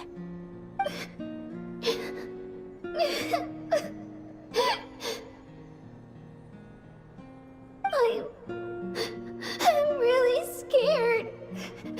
Everything's so dark and creepy here. And I want to go home. Still, I don't want you to put yourselves in danger because of me. I don't want to hold anyone back ever again. All you need to do is place your trust in us, just like you always have. No one fights alone. We're not leaving you behind. Not ever. Yeah, we're so close. We can't call it quits now. Thank you. Be careful. Looks like we've lost contact. Now comes the most dangerous part. You have to traverse the Night Kingdom in your physical form. This entrance to the Night Kingdom was left behind after an abyssal invasion. Even a brief amount of time inside could expose you to corrosion. I know. I'm prepared for that possibility. All right, then I wish you all the best. I'll tell Koichi to be ready just in case. She's very experienced in dealing with abyssal corruption. That face you just made. Don't tell me you two got into another argument. No, I just feel bad for creating more work for her. I'll go with them too, Archon. The more people, the stronger the party. Thank you so much for your help, everyone. It really means a lot that you're willing to brave these dangers with me. And there's no time to lose, so let's get going. Now that I've lost my power, I won't be able to provide much practical support. But I can still keep an eye on the situation from here. Eon-san, I know it's unlikely, but if you encounter a situation you can't handle... That won't happen. I hope not.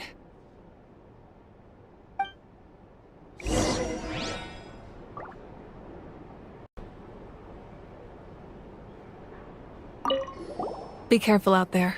I'll observe the situation from here.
So we're underneath Natlan right now?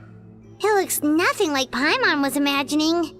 That's because in the distant past, Natlan was home to an incredibly advanced civilization ruled by dragons. Humans only established their own society after the fall of the dragons. So these are Saurian ruins?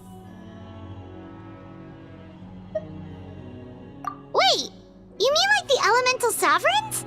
They had their own advanced civilization? Yes, a really long time ago. Very few records have survived until now, so no one really knows what the devices here are for.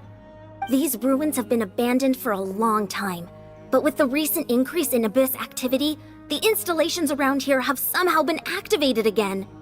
So what you're saying is, we're not in for an easy trip to the Night Kingdom. No. It's going to be obstacle after obstacle from here on out.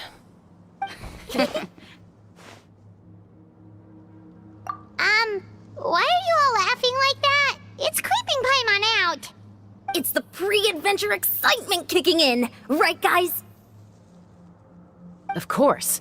I'm eager to get started. Then let's go. We won't let anything stand in our way.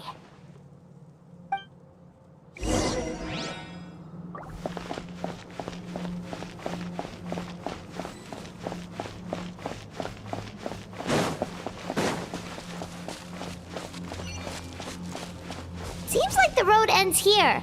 How should we get across?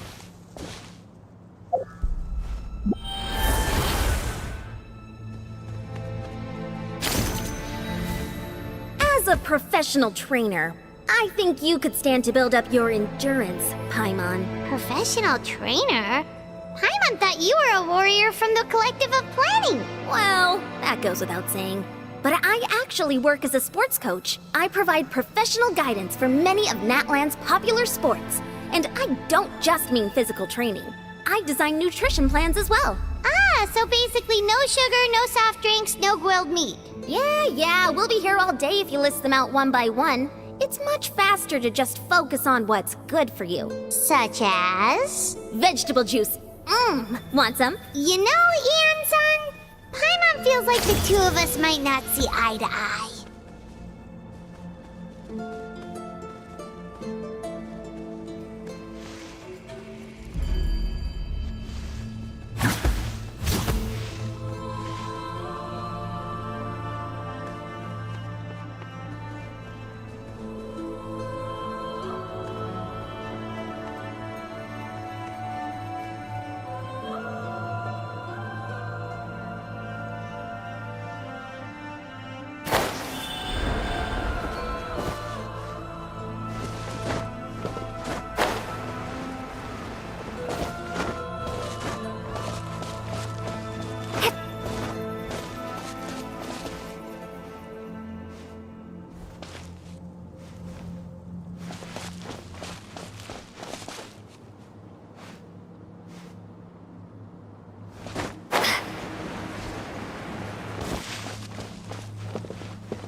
Those guys look familiar. We've fought them before. Let's go. Show no mercy.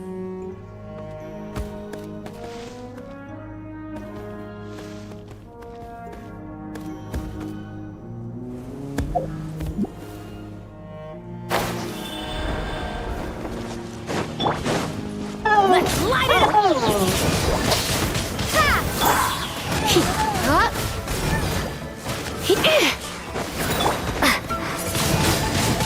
Windblade!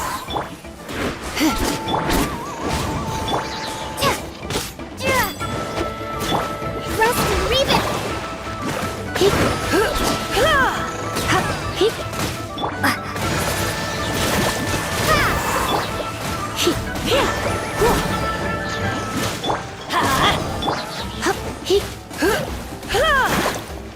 Let's light it up!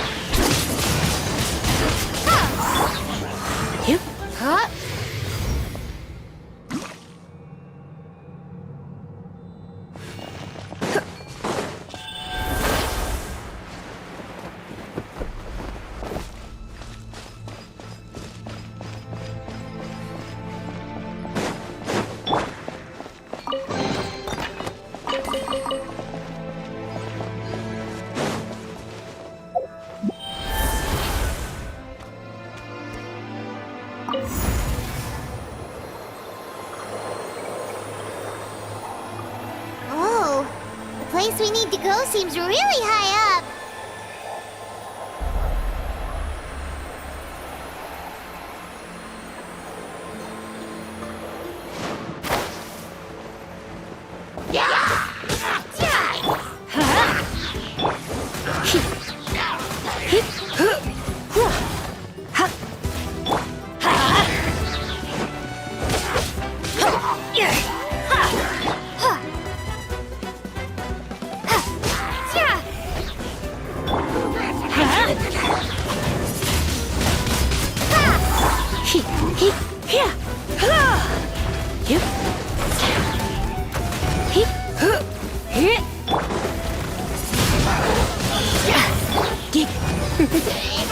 Hold the line!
Windblade!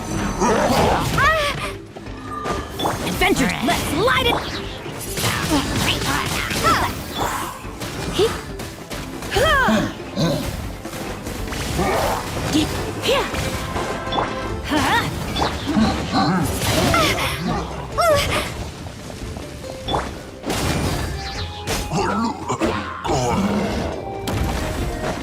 Off we go! Windblade!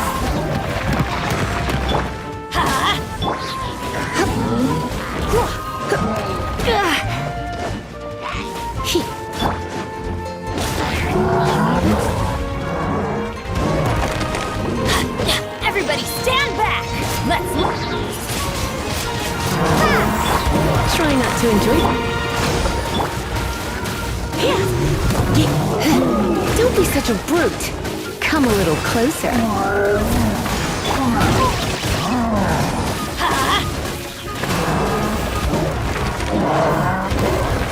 Let's light it up! Windblade!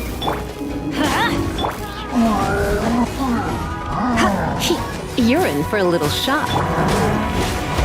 Why do they never miss? Rest and rebound!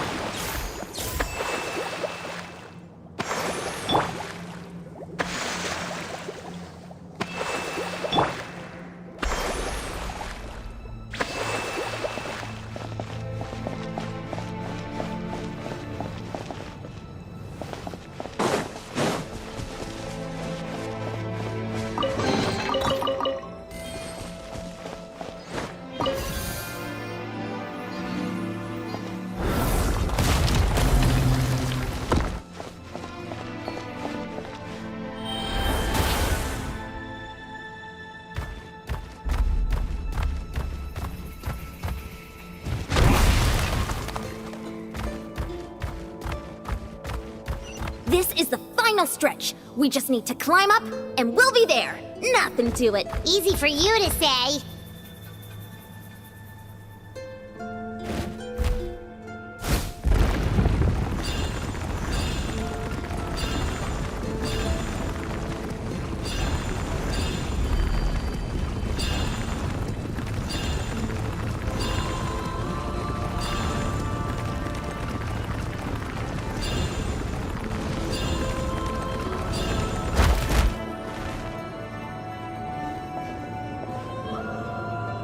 This must be the entrance the Pyro Archon told us about. The one ripped open by the Abyss. Yes. There's something in the depths of this place that feels familiar, yet also foreign. We actually have to go in there? Okay, Paimon just needs to psych herself up. Don't push her through before she's ready.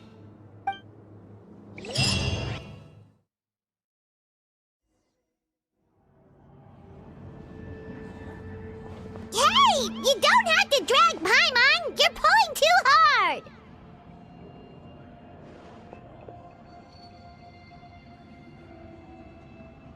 Looks like we made it.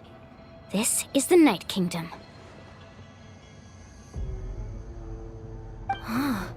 It looks so different from what I imagined in the stories. That overflow of energy is probably what trapped Kachina here in the first place. From this point forward, everything we know about the real world no longer applies. Anything can happen here.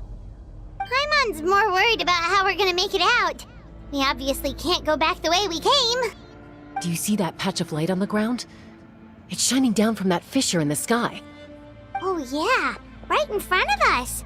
So that's coming from up there? Oh, it's so high up. Did we really fall that far down? Just like I said, our real-world knowledge doesn't apply here. We fell all this way, yet came out completely unscathed. If this was the real world, we'd have to climb our way back up to the entrance. But here, all we have to do is stand underneath the light and offer a prayer. That's it?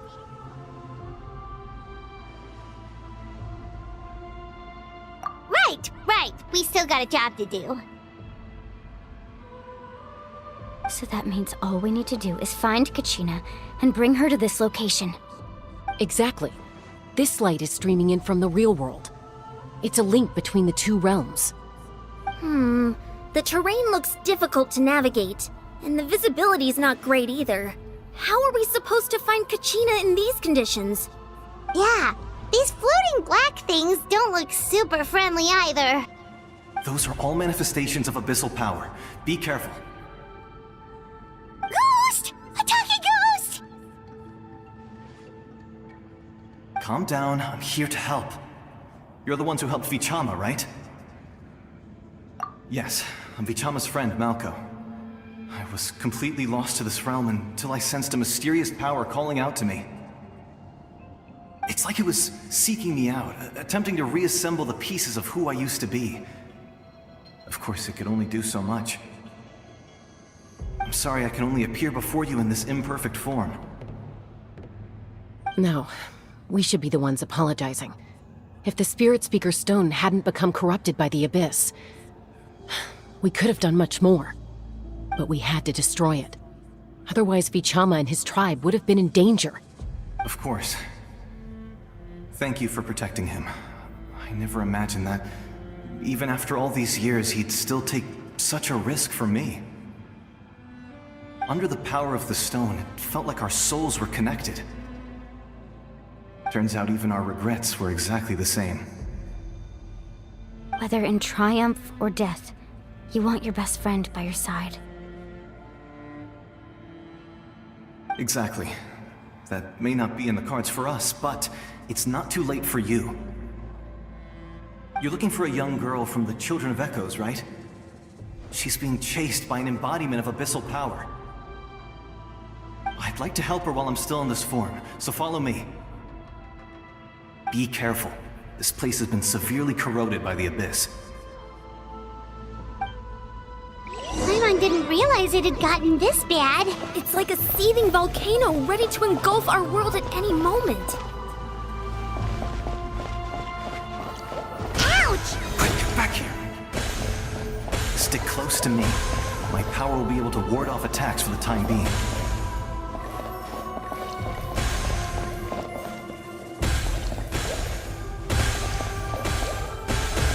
We won't be able to keep this up. Let's try another route. This way.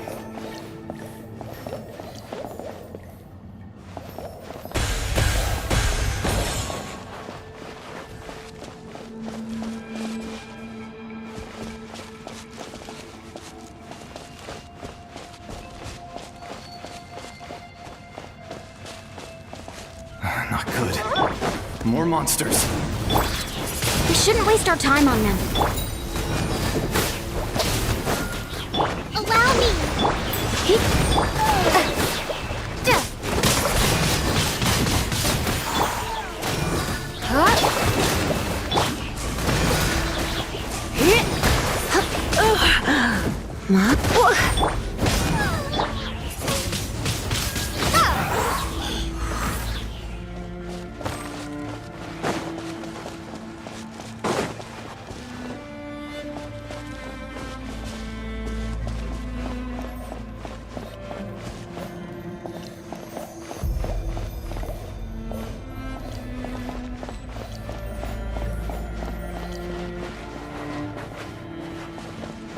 Oh, Paimon can't see anything!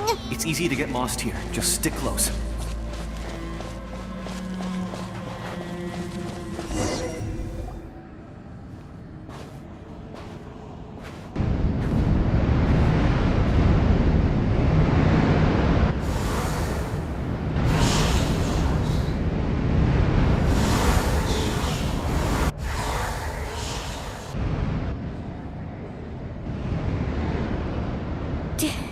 Did you hear that?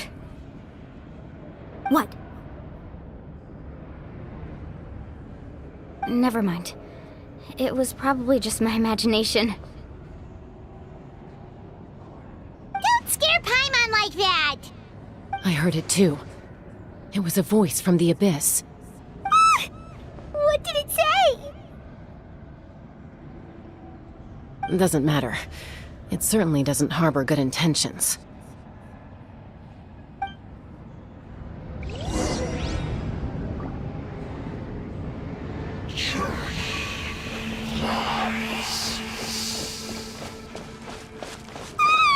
Paimon just heard it too! Let's keep going. Paimon wants to get out of this place!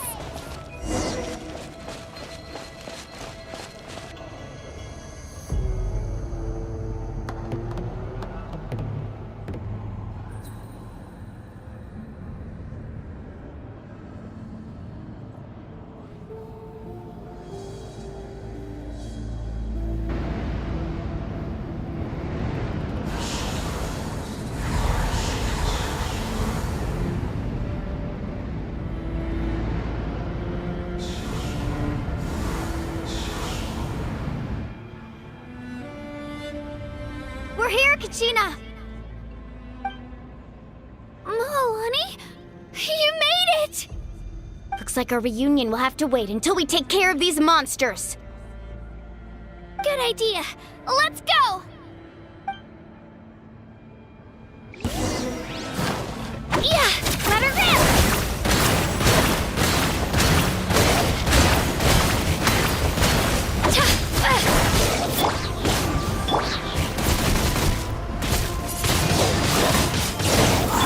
Rust and Reven!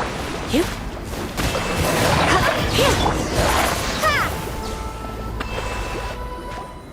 You're here! You're finally here! Thank you so much! That monster can appear from anywhere! It almost caught me a bunch of times. The Wyup's power helped keep me hidden, so I just tried to stay out of sight until you got here. Had a girl. You did so well. And most importantly, you weren't hurt. Should we start heading back then? Actually, I have a request. Will you come visit the Wyup with me? I can't exactly put it into words, but something's wrong with the Ode of Resurrection. And I know it has something to do with the contamination from the Abyss. That was the Pyro Archon's theory as well. Everything we've seen here certainly seems to back it up. In the Night Kingdom, there are 6 main totem poles representing the Wyab of each tribe. You can think of them like the body of each Wyab. Additional totem poles, like the ones around here, serve as proxies to which the Wyab can extend their consciousness. There are countless proxies scattered around the Night Kingdom. Through them, the Wyab can extend their consciousness over the entire realm and track down souls no matter where they roam. But if a proxy were to become severely contaminated, then a soul could become lost within the Night Kingdom. Judging by the current situation, I don't think we're dealing with just one contaminated proxy. Even if we could drive back the abyssal power from one of them, that probably wouldn't even put a dent in the problem. Still, we can't just leave the Wyab to suffer. It's protected me this whole time. I agree. We might even manage to draw out the monster that's been hunting Kachina. Getting rid of the monster might slow down the deterioration of the Night Kingdom.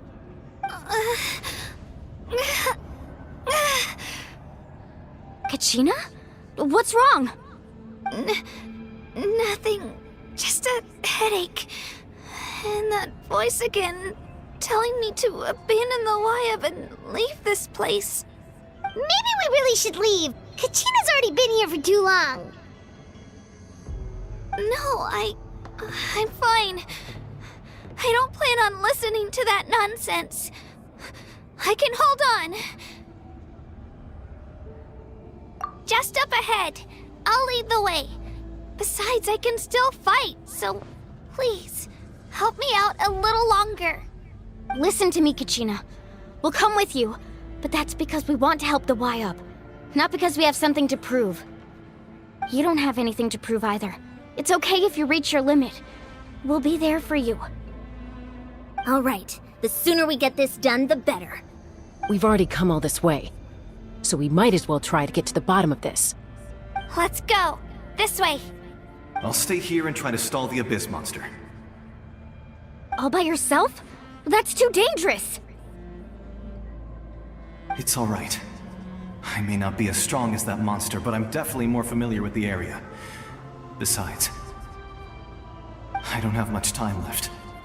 If you're anything like my friend, I'm sure you're not particularly fond of goodbyes. So go. Achieve your goal, and return to the world where you belong. Thank you for everything. You're a true hero. Thank you. No one fights alone.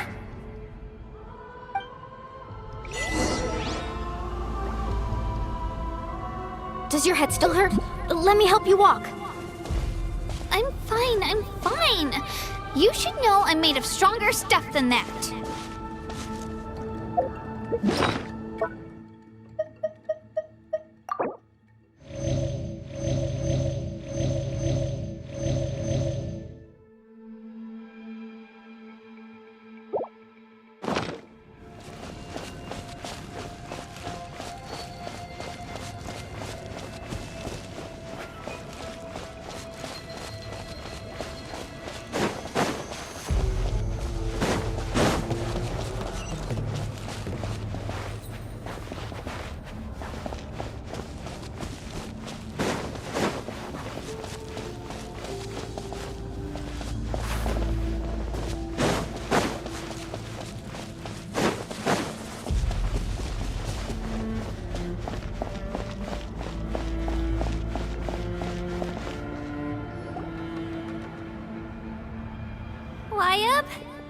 Wyab!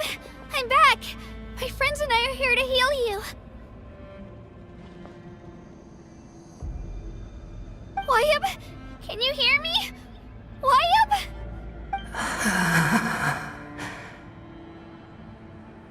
So we were right. The contamination is already too severe. It's preventing the Wyab from answering our calls. Alright, get ready everyone! Time to purge the abyssal energy from this place!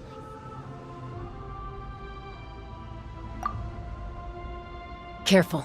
We've got company. Already? You really think that puny soul could slow me down? Courage in the face of futility is pure folly. He tried to get in my way, so I disposed of him. You killed Malcolm? He would have dispersed with or without me. Rather than worrying about him, I would urge you to focus on yourself. You may have defeated others of my kind in the past, but underestimate me now, and it will be to your peril. No, the power of the Abyss is intoxicating. The destruction it seeks captivates like a masterful work of art. I strive only for the opportunity to see it up close. I thought this naive little girl was an exception, but it turns out humanity is full of lambs willing to offer themselves up to the slaughter. That is the tragedy of your short lives. You understand nothing of all-encompassing power. Ancient names, pride, friendship, all empty ideas invented to give you a false sense of self-worth. They possess no power at all. The Pyro Archon created those grandiose ideals out of pure selfishness. Anything to avoid sharing power. Anything to avoid handing over the primordial gift to ordinary people like you. Don't believe me? Then ask yourself, why is the Pyro Archon strong beyond measure, while you, Kachina, remain so pathetically weak?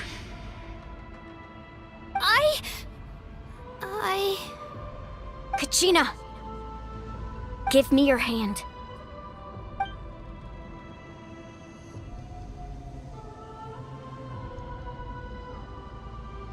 Feel that? I'm right here next to you. Thanks, Moalani. You're right. I have nothing to fear. Because I'm not alone anymore. You're right. Maybe comforting ideals don't have any power. But you also couldn't be more wrong. You've never had to work for your own strength, so you will never understand the true source of our power. What?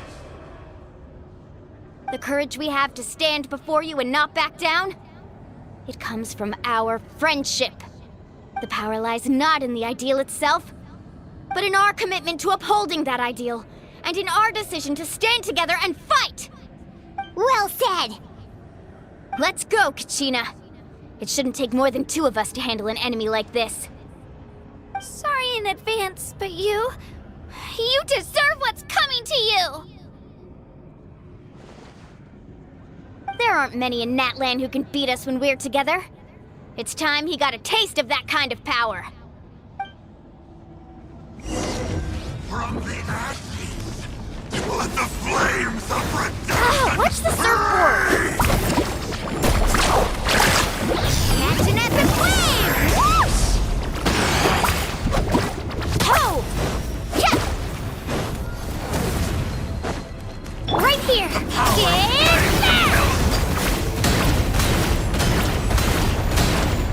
The flames of redemption!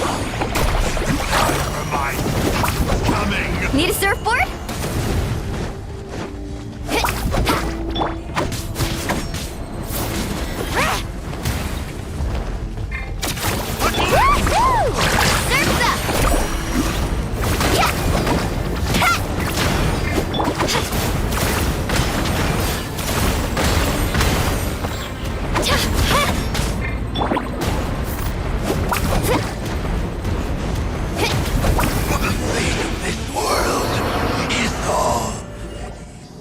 We won! We actually won!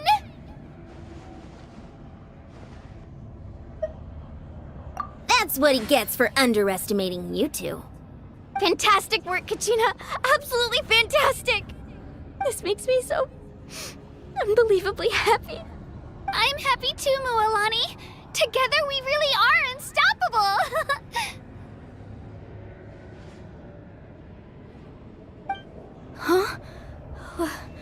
What's happening?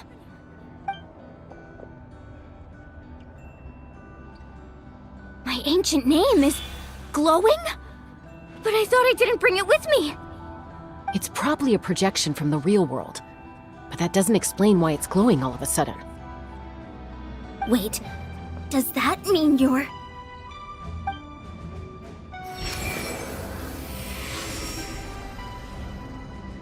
That was a bold move, diving headfirst into the fire to save your friend, especially in a place so overrun with abyssal corruption. Still, seeing you pull it off was really something. Everything you said was exactly right.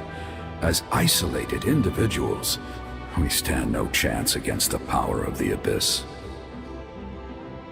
It took years' worth of scars and lots of unnecessary suffering for me to understand that for myself. The Pyro Archon's plan will unite us as one. Everyone has a part to play. Only then will we have the power to defeat the strongest of foes. Who are you? Tupac, a warrior from the people of the Springs. I fought against the Abyss during the invasion 500 years ago. I've heard that name before. You were the giant who saved all of Natlan. Since you were able to awaken my words from your ancient name, that means you have fully embodied the aspirations of the Wayab. Under the name Umoja, you shall unite the tribes and save Natlan from its impending doom. Me? As long as blood still runs through your veins, even the tiniest spark of steel against stone can ignite a flame. Its blaze will become one with our vision for Natlan. Even amid everlasting darkness, our bonds remain eternal.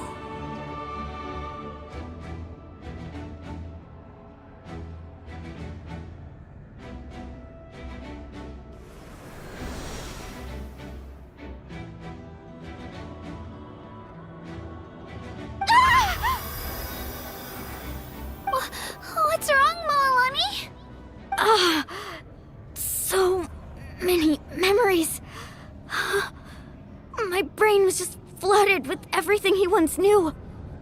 So that's what happened. What do you mean? Did you just figure something out? 500 years ago, they foresaw the very crisis we're facing now. Efforts to save Natlan started all the way back then. We can go over the details once we get back. We shouldn't linger here longer than we have to. I know bits and pieces, but I had no idea Mualani was also part of the plan. This sounds like something that's going to need a lot of explaining. Let's focus on saving the Wayab first.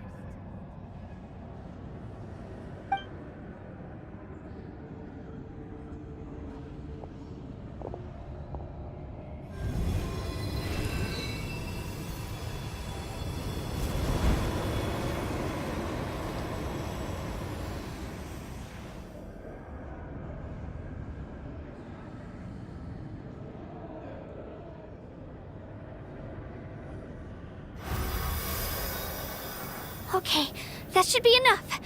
Wayab? Wayab? Can you hear me?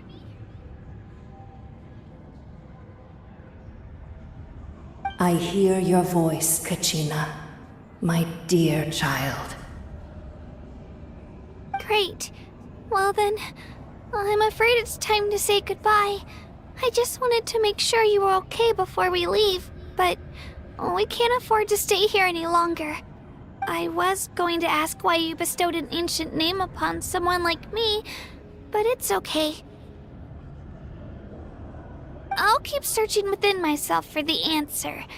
I'll never stop trying to improve my strength. One day, I'll live up to the hero you saw in me.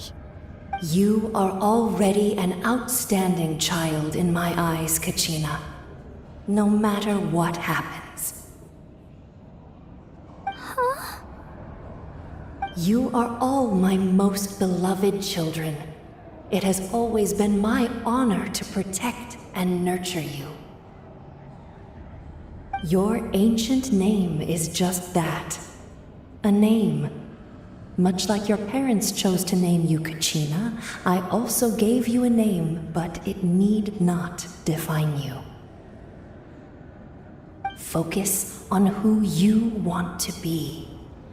You are already worthy of your name. Now, you need only devote yourself to becoming a better you. The story of your ancient name is for you to continue. Just like your parents, my love for you will never change, no matter what the future holds.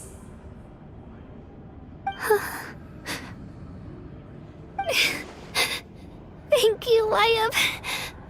It gladdens me to see the Pyro Archon's plan move another step towards completion.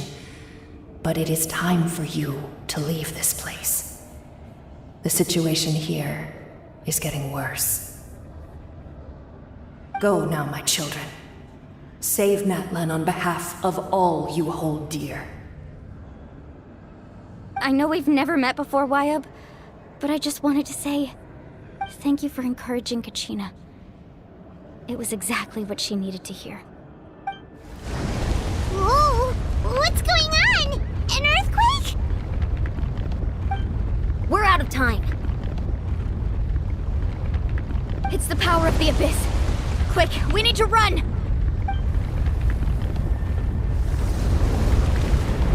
It's a Seelie! The Seelie opened the way for us!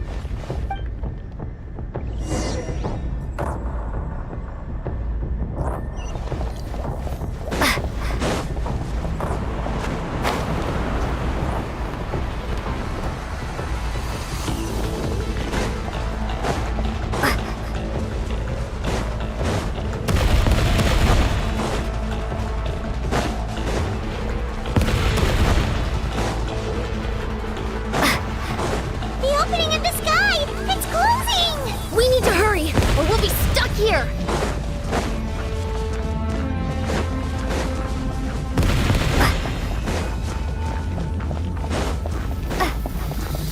Watch out for the falling rocks! Quick, through the middle!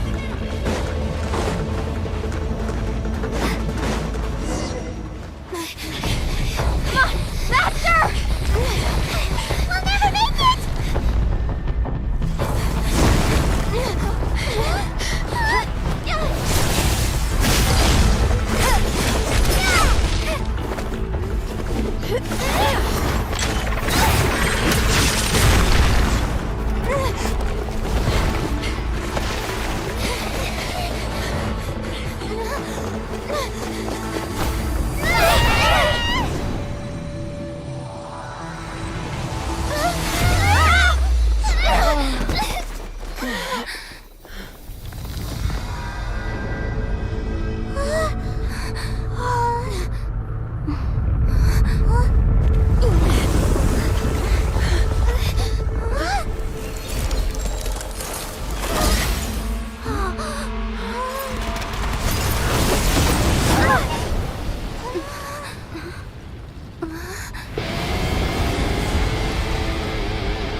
You've done well. Now come home.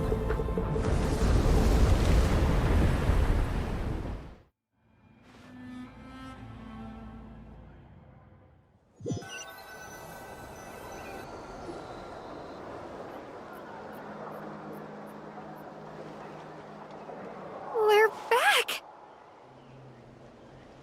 The Pyro Archon saved us. But she's not here.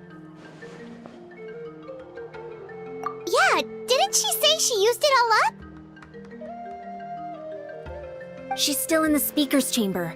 What we saw in the Night Kingdom was just her consciousness. So you're saying her consciousness did all that? Every great display of power comes at a price.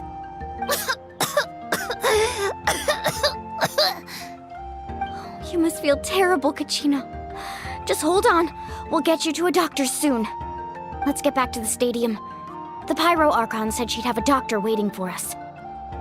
I recommend getting a full checkup, just to make sure no damage gets left behind.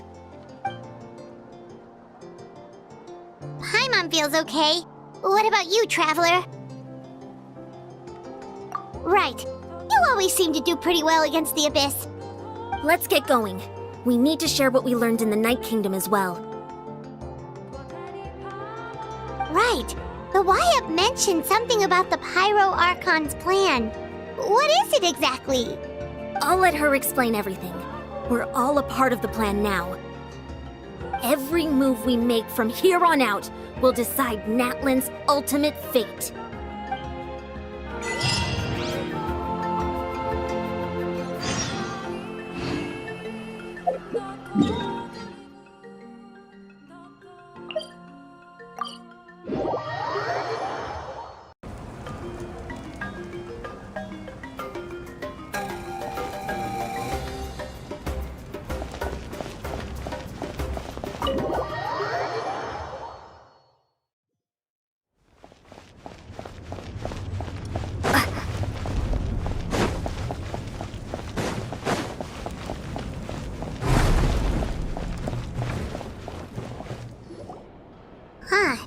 There's a lot less stuff here than before. It's good to see you all here in one piece. I know you must have a lot of questions, but let Koichi check you over first. It's best not to let any lingering effects of the Abyss go untreated. Thank goodness you made it back. I came here as soon as the Pyro Archon told me about your plan. Take a seat, everybody. I'll examine you one by one.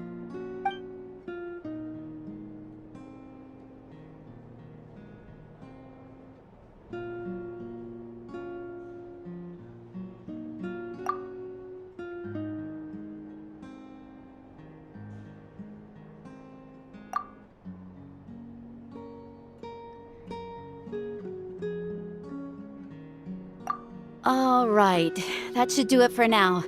But just to be safe, I'll perform another checkup in a couple of days. I have to say, though, I've never seen anyone react to the Abyss like you, Traveler. It's like you're completely immune to its power. She's always been special like that. She can even purify its power. Wait, now that you mention it, Paimon doesn't think she's affected either. Given the current situation, that ability will likely play a great role in the events to come. Of course. I still have patients to see, so I'll head out. Thank you, Koichi. All right. We might not see eye to eye, but we both had good intentions. Just give it time. I'm sure we'll figure things out between us one day. Yeah.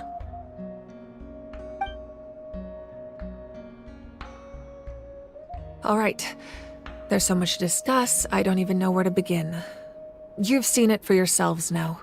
The devastation in the Night Kingdom. I'll get straight to the point.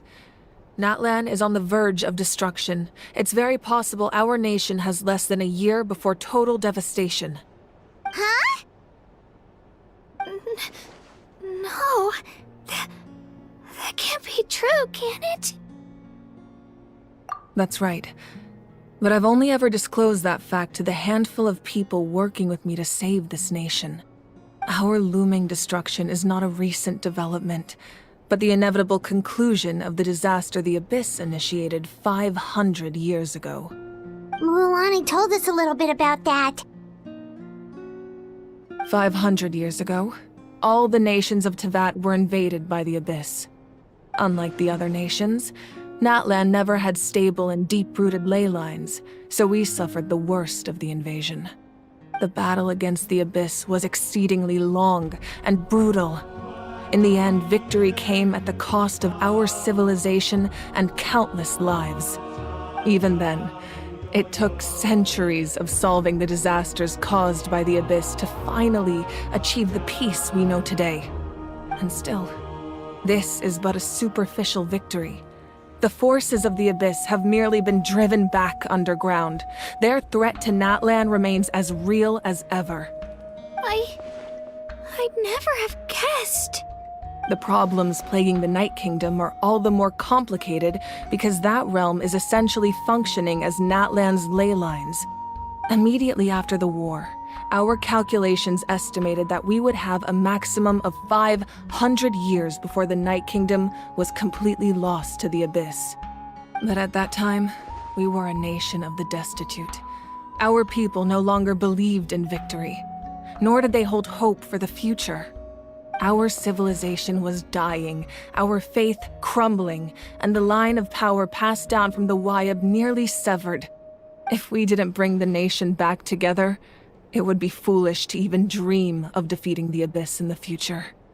So, the Archon had a long and involved discussion with the heroes of each tribe, and finally came up with a 500-year-long plan to save Natlan. So that's what happened. After finding Kachina, I encountered a strange figure who gave me a series of new memories. Since the plan was mentioned in those memories, I guess I've been chosen to play an important role in it. But there's still something I don't understand. Those memories showed me the Pyro Archon from back then. And it was you. Huh? But that doesn't make any sense. The Pyro Archon is supposed to be human. It's impossible for a human to live that long. That's right. The hardest thing for humans to overcome has always been time, or rather, the natural limitations of our lifespan. A god can extend a human's life by using a certain amount of divine power, or subjecting them to a curse. But, as we all know, Natlan doesn't have gods like that. We can only rely on our own methods. A human life is like a flame destined to be extinguished. 500 years ago, I placed my life within the sacred flame. Only by dying before my time could I have the chance to wake up again. So, in other words, this is your second life?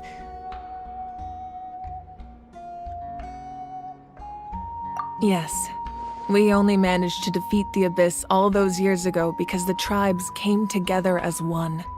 If the Natlan of the future was to have a fighting chance, the Pyro Archons that came after the war had to rebuild the decimated tribes.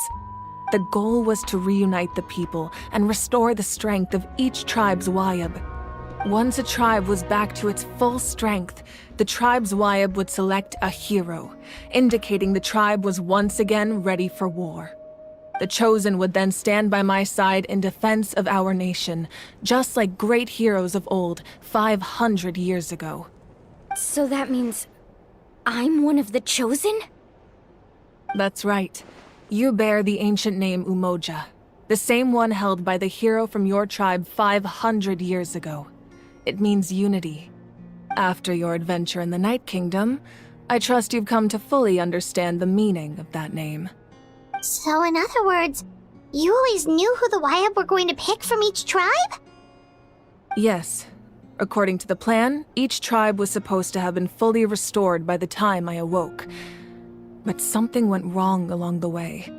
The 6 heroes successfully inherited the ancient names from 500 years ago, but the intel regarding the plan wasn't passed on to them.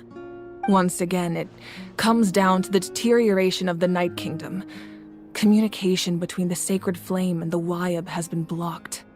Just like how the Ode of Resurrection failed to bring Kachina back. Exactly. It's just another tactic the Abyss is using against us. The Abyss may not possess intelligence, but its methods certainly aren't easy to counter. If we want to unblock that information from being passed on, my presence alone isn't enough. The ancient name-bearer must establish a greater connection to their name. So, I've tried my best to help them from the sidelines.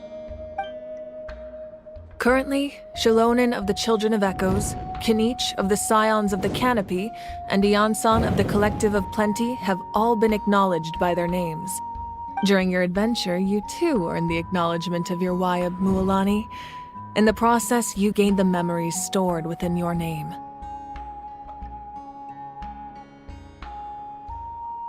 But we have less than a year! Yes, but we have no choice. We cannot start the plan until all the heroes have been gathered. That's also why I haven't been able to take action despite the urgency of the situation. But if you knew this whole time, Why didn't you just tell me about my role in all this? Wouldn't that make everything go a lot faster? Perhaps, but the opposite could also be true. Knowing your destiny too early could mean failing to realize your full potential. Just like your determination to save Kachina, I hope your commitment to this endeavor comes from your own strength of will, rather than a sense of obligation. So I suppose you're not going to tell us who the final two heroes are then? That's right. Their time is yet to come. Putting pressure on them beforehand will only hinder their development. I can only trust in the judgment of the Wyab. I have never believed I could solve this crisis alone. In fact, it was precisely because I chose to trust and rely on others that we managed to get this far. Natlan's salvation lies not in its Archon or any singular individual, but in us all. You're quite perceptive, aren't you? I thought I might get away with avoiding the topic. Huh? Oh, right! All of the stuff you stored here before, where did it all go? Even though I sacrificed my power, I still needed a contingency plan to ensure you would make it back from the Night Kingdom. After all, I was the one who allowed you to take that risk, and Mualani has an important role to play in my plan. In addition to their sentimental value, the items I stored here held a much more important purpose: fuel. Fuel? So back then, that's why you... Yes. The stories embodied by those items are certainly important, but there's an even more significant trait they all share. Every item belonged to a hero of Natlan. Over time, they became imbued with a certain amount of contending fire from being carried in battle. On their own, each item's power is limited, but together, their combined effect can prove quite useful in a dire situation. By burning those items, I was able to activate the contending fire stored within them to open the boundary between the two worlds. It was a rather crude approach, so all their power was depleted in an instant, as you can see. But weren't they all precious treasures? What about their stories? That's exactly why I dragged you all here. No matter what, I never wanted the Pyro Archon to have to use that power. Oh, I'm so sorry. You have nothing to be sorry for. You all deserve my thanks, actually. If you hadn't saved the totem pole, that area of the Night Kingdom would have been forever lost to the Abyss. And then, it would only be a matter of time before the Children of Echoes was met with disaster. Besides, when those heroes entrusted their belongings to me, or the Pyro Archon of their time, it was out of a desire to contribute to Natlan's survival. If they knew those items helped save the present-day heroes of Natlan, they would not mourn their loss. Even when you put it that way, I still feel bad. There's no need. Remember what I told you about time? The people and the events of the past are never truly lost to us. We simply carry them with us in a different form. In that sense, we didn't lose anything at all. If you still have regrets, let them fuel your resolve in the battles to come. Your deeds will become new legends and nurture new forms of power just like the items once stored here. Well, we'd still like to return the favor. Well, if that's the case, just treat me to a drink sometime. Now that Kachina has returned, we can finally hold the victory feast and celebrate your team's triumph in the Night Warden Wars. And we could all use the rest, that's for sure. Plus, you'll be able to silence everyone who doubted you once and for all, Kachina. Still, now that I know the danger we're facing, having a victory feast doesn't feel right. Try not to let it get to you. It's important to stay calm. Worrying about it will only affect your judgment. All right. You should head out. I'll join you in a bit.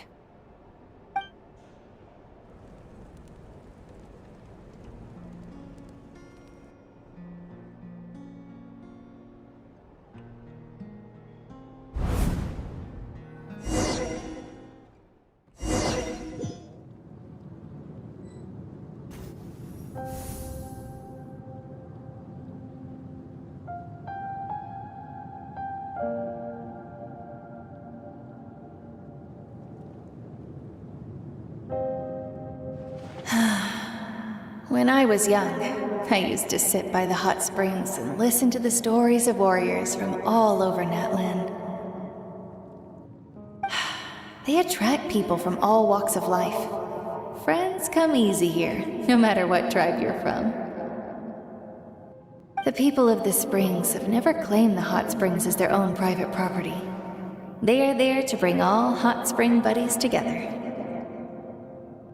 It's been really nice seeing the children of my tribe get older. It's helped me gradually understand the true value of the springs. I've witnessed their energy, their determination, their absolute passion for life. Even when they cause trouble, I never managed to hold on to my anger for long. It's unbelievable how quickly they worm their way back into my good graces. I'm certain Mualani will become a great warrior when she grows up.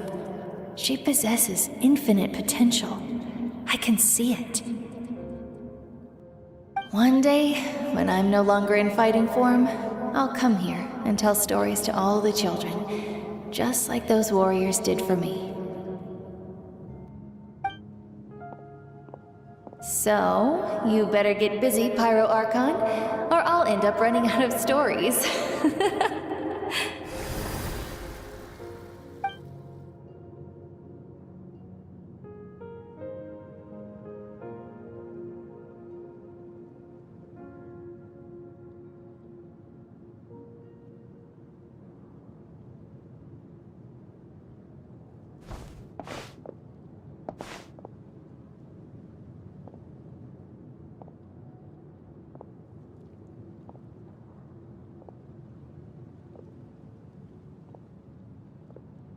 Our nation is engulfed in darkness. Our tribes stand divided, and yet you promise victory in the distant future.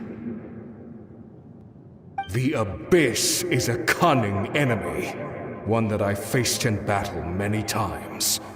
Were that not the case, I would never understand exercising this degree of caution.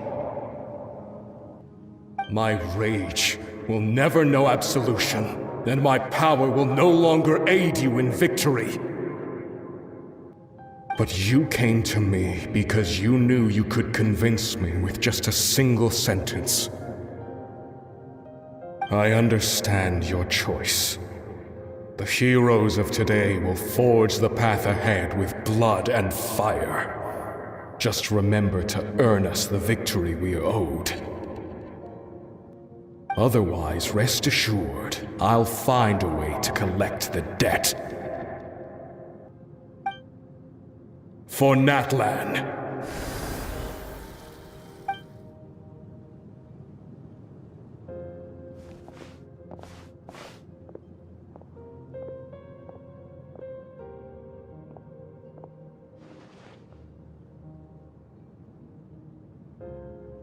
So, you're gonna head 500 years in the future to serve as the Pyro Archon again?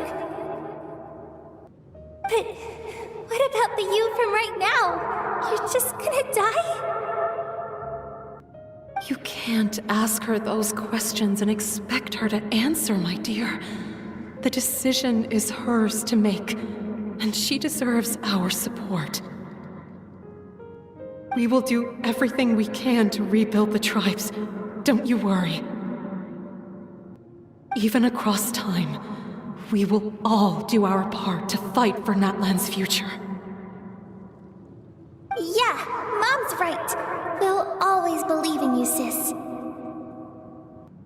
Oh, seriously though, Dad should be here. Where is he? I imagine he didn't know what to say, so he chose not to come at all. Don't take it to heart, my dear. That's just who he is. Just remember, no matter what happens in the future, we will always love you.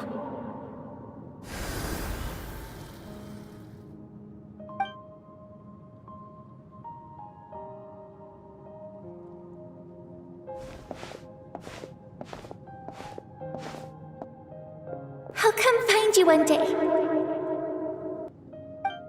I know I can't live that long, but I'll think of something. There has to be a way for us to meet again one day. If there's an answer out there somewhere, I'm gonna find it. So, don't forget about me.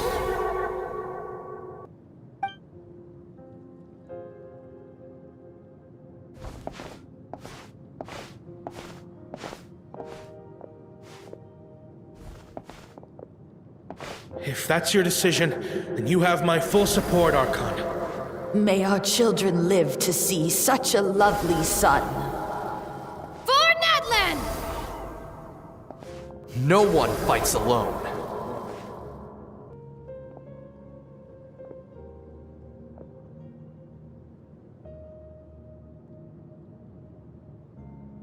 The rules are my legacy. They shall grant us the strength to overcome the next tragedy. War forged the 6 tribes, taught us how to fight, instilled in us what it means to love. Who will be the one to bring this to an end?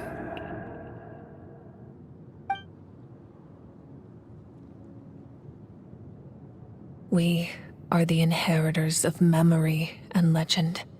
Those who grew alongside sun and wind.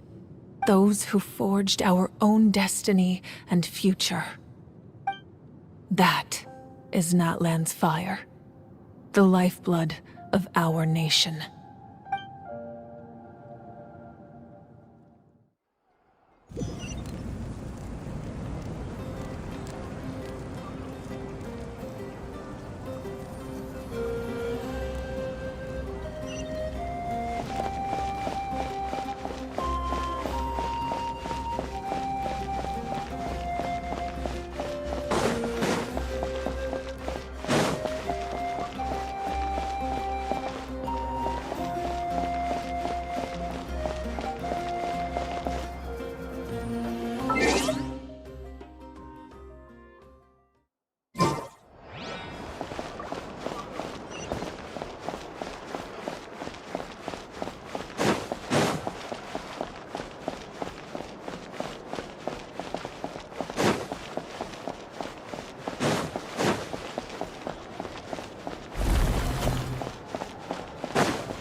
You here for the victory feast too?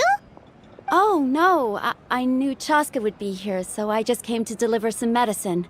I was about to leave, actually. No, it's not that I don't want to celebrate Kachina and the others. I'm so glad she made it back. It's just... well, I'll make things awkward if I'm around my sister right now. Ah, well, you two had a fight, so Paimon can understand. She didn't cause any trouble during your trip, right? Yeah, she was super helpful. She gave us a lot of useful information about the Abyss. That's good. That's all I needed to know. Is there a reason you asked? You were pretty outspoken when we first met, but now it's like you're holding something back. Maybe it seemed unreasonable, picking that fight with her before you left, but I did it for a reason. Her impulse to fight is extremely strong. Her mental strength helps her rein it in, but she still loses control sometimes. I had no idea what you might face in the Night Kingdom, so I didn't want to take any chances. So what you're saying is... Okay, so maybe it sounds a little stupid, but it works pretty well. It helps her keep her cool for a little while, at least. Anyway, I'm just glad you were able to make it back safe and sound. That's all I wanted. But do you really have to go that far? Can't you just talk it out? No way. Chaska never opens up about her own pain, especially to her family. She can't learn about this, or it'll be even harder to help her.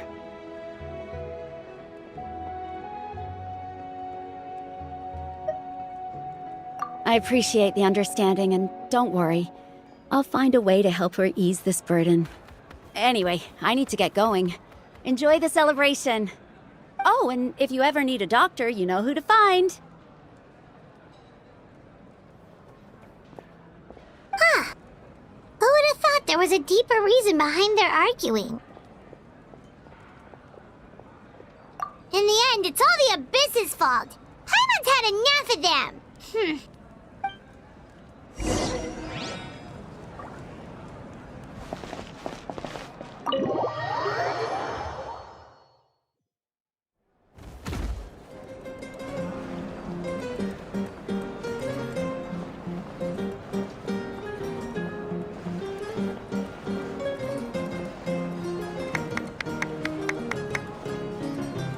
Let's give a huge round of applause to our brave young warrior, Kachina! Woohoo! Well done, Kachina. Thank you, everyone. I'm so glad I finally made it. I always knew you could do it. With so much potential at your age, you have a great future ahead of you. You're one to talk. Don't think I didn't know you were the first person to abandon your team. I'll be dealing with you when we get back. I had no choice. My friend invited me. I couldn't just say no. Oh, really? So you weren't just trying to get ahead in the first round? I wasn't, I swear. I just happened to find that bearer injured in the wild, so I stopped to bandage his wounds.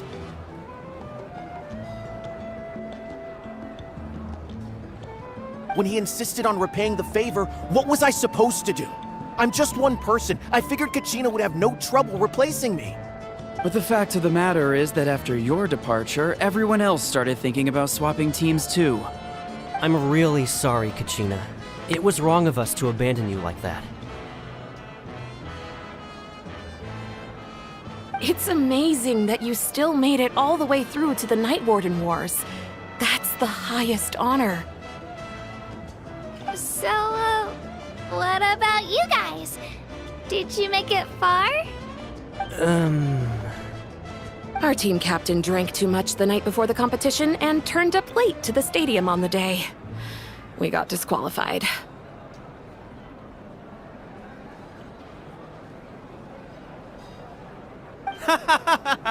Serves you all right. No sympathy from me.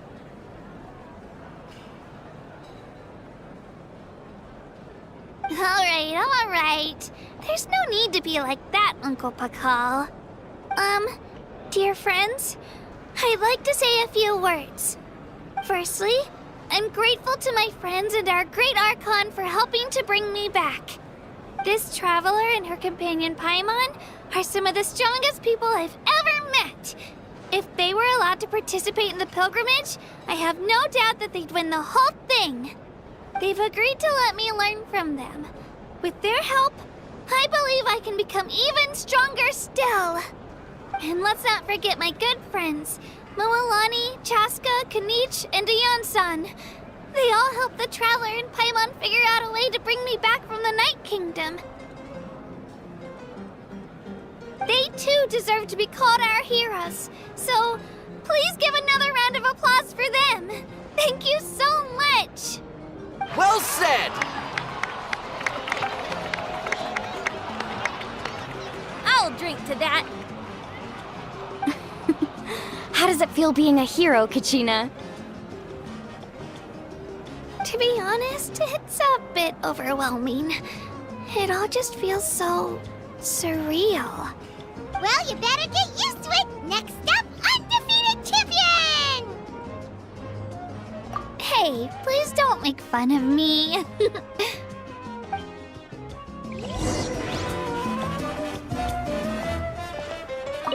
My apologies.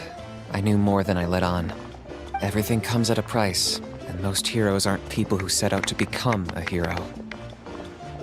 If you cling too tightly to your goal, you end up losing things that are far more precious. But in any case, we're now on the same page. I wonder how long before the two final heroes appear. From the Flower Feather Clan and the Masters of the Night Wind.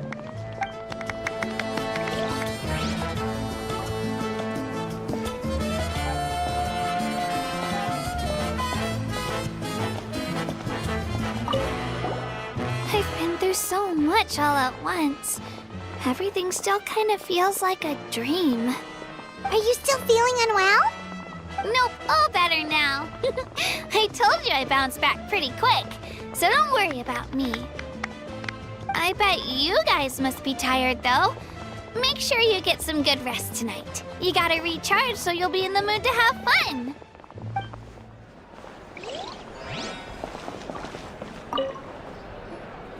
Now, at previous victory feasts, you'd always find me in the crowd singing and dancing. But after what I found out today, it's too much. I'm still trying to process it. It does feel weird seeing you so out of sorts.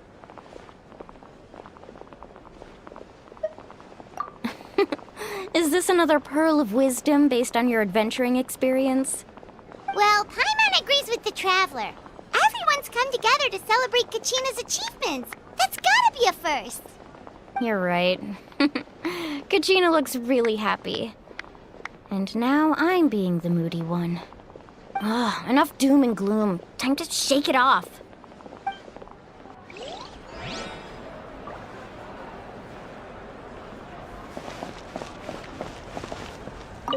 It's rare to meet travelers as strong and brave as yourselves. I raised my glass to you. Anyway, my sister's already gone back to our tribe. She has patients to treat. Oh, we actually ran into her on the way here and, well, Paimon just thinks she really cares about you. Yeah, I'm planning on visiting home myself in a few days. To tell her and the rest of the family that they need to be extra careful. I just hope they take it seriously. The Abyss has likely sensed your arrival in Natlan by now. So exercise caution on your adventures as well.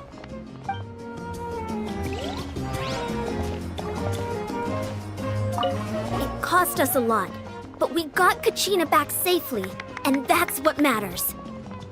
There'll be even tougher challenges coming our way in the days ahead, though. We'll have to train harder, make sure we're in peak condition.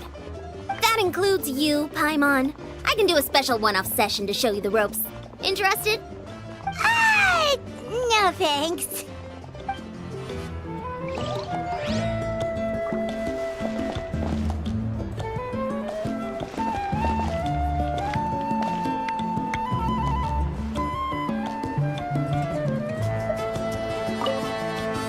All right, Kachina, let's party! I'm a little embarrassed. Don't be. Come on, you're the star of the show today.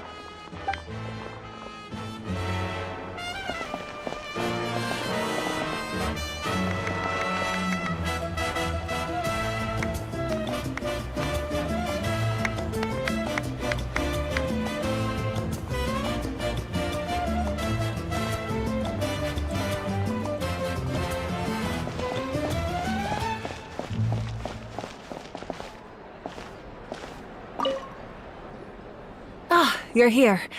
Have some fruit juice. I got it specially for you two. How did you know? That's Paimon's favorite! You look like you've still got questions.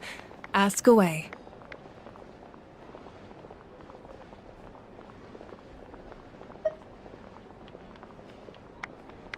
Because they had their own lives to live.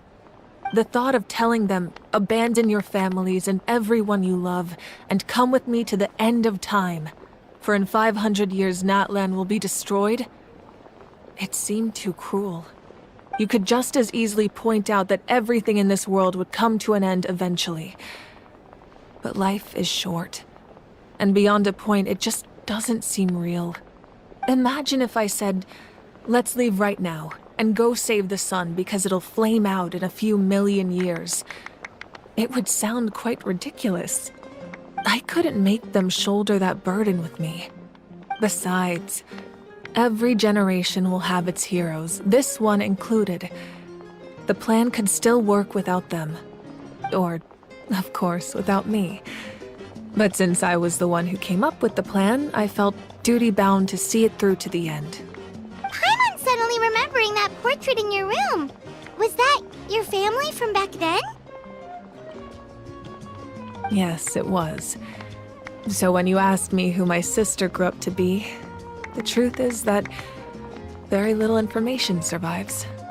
From what I've been able to piece together, I can conclude with a reasonable degree of confidence that she ended up as an architect and artist. She played an instrumental role in rebuilding the scions of the Canopy tribe, designing and building many houses. But of course, none of her buildings are around anymore. Still, it was an impressive achievement, and I'm very proud of her.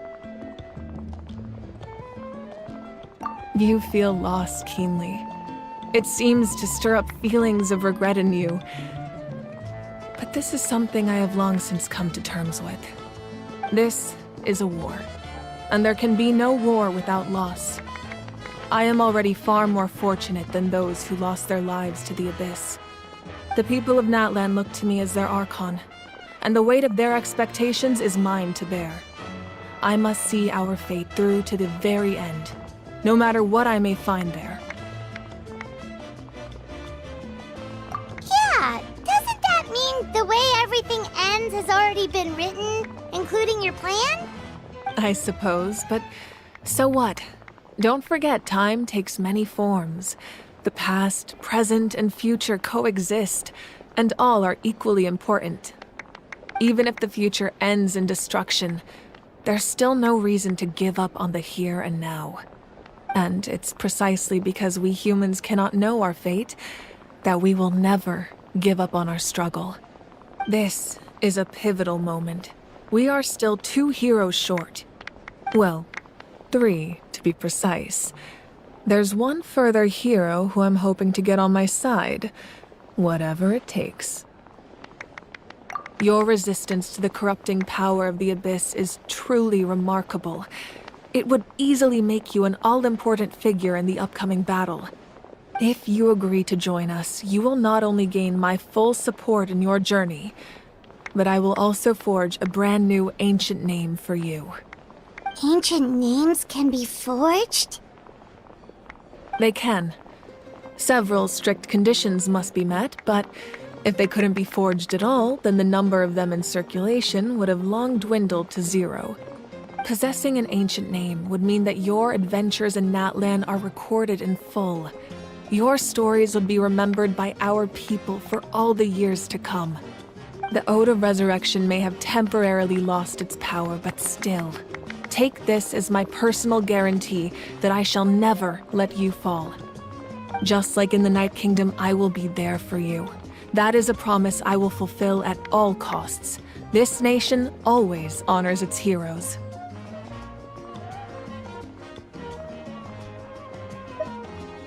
Yeah, we can't just ignore the situation here.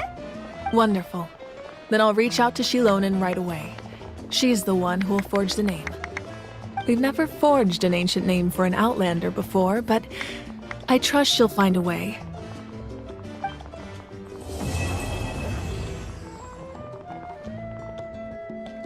My lord, we've received word that the Pyro Archon has lost much of her power. Although your injury complicates things, this is most certainly the opportune time to seize the Gnosis. Victory and defeat are rules, not outcomes. I have never taken advantage of an opponent in a time of weakness, and I don't intend to start now. As for you, I must confess, I did not expect that little trick of yours to save the day. No matter how dense the fog, as long as the sun remains, we cannot turn day into night. She could have dispelled it. She simply chose not to. You don't have much time, and you're injured on top of that. What do you plan to do next? I'm beginning to see just how useful you may turn out to be. You heard something from here, didn't you?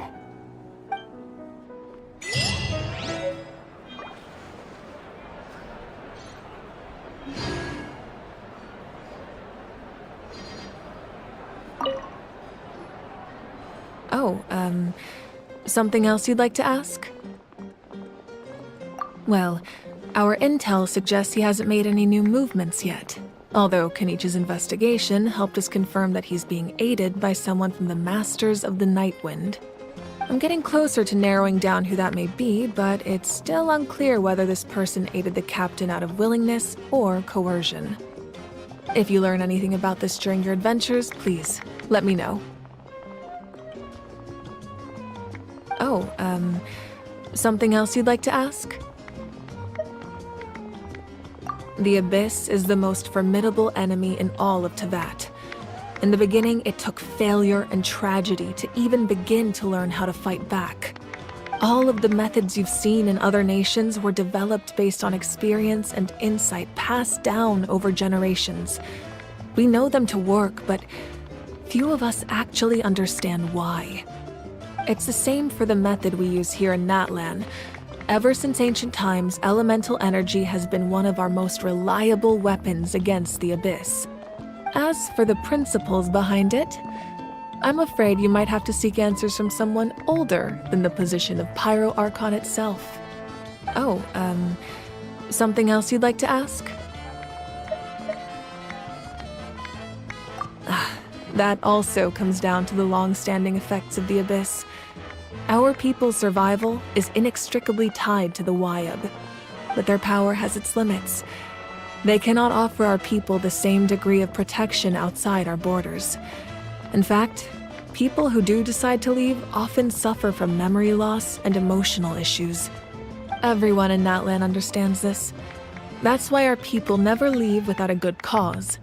Even if someone is left with no choice, the chief of their tribe must seek approval with the Wyab to grant them leave. And the Wyab have always been very strict about granting that approval, since extending protection beyond our borders means consuming power reserved for our fight against the Abyss. Still, there's no need to worry. The Wyab extend their protection to all within Natlan, including visitors from afar. Oh, something else you'd like to ask?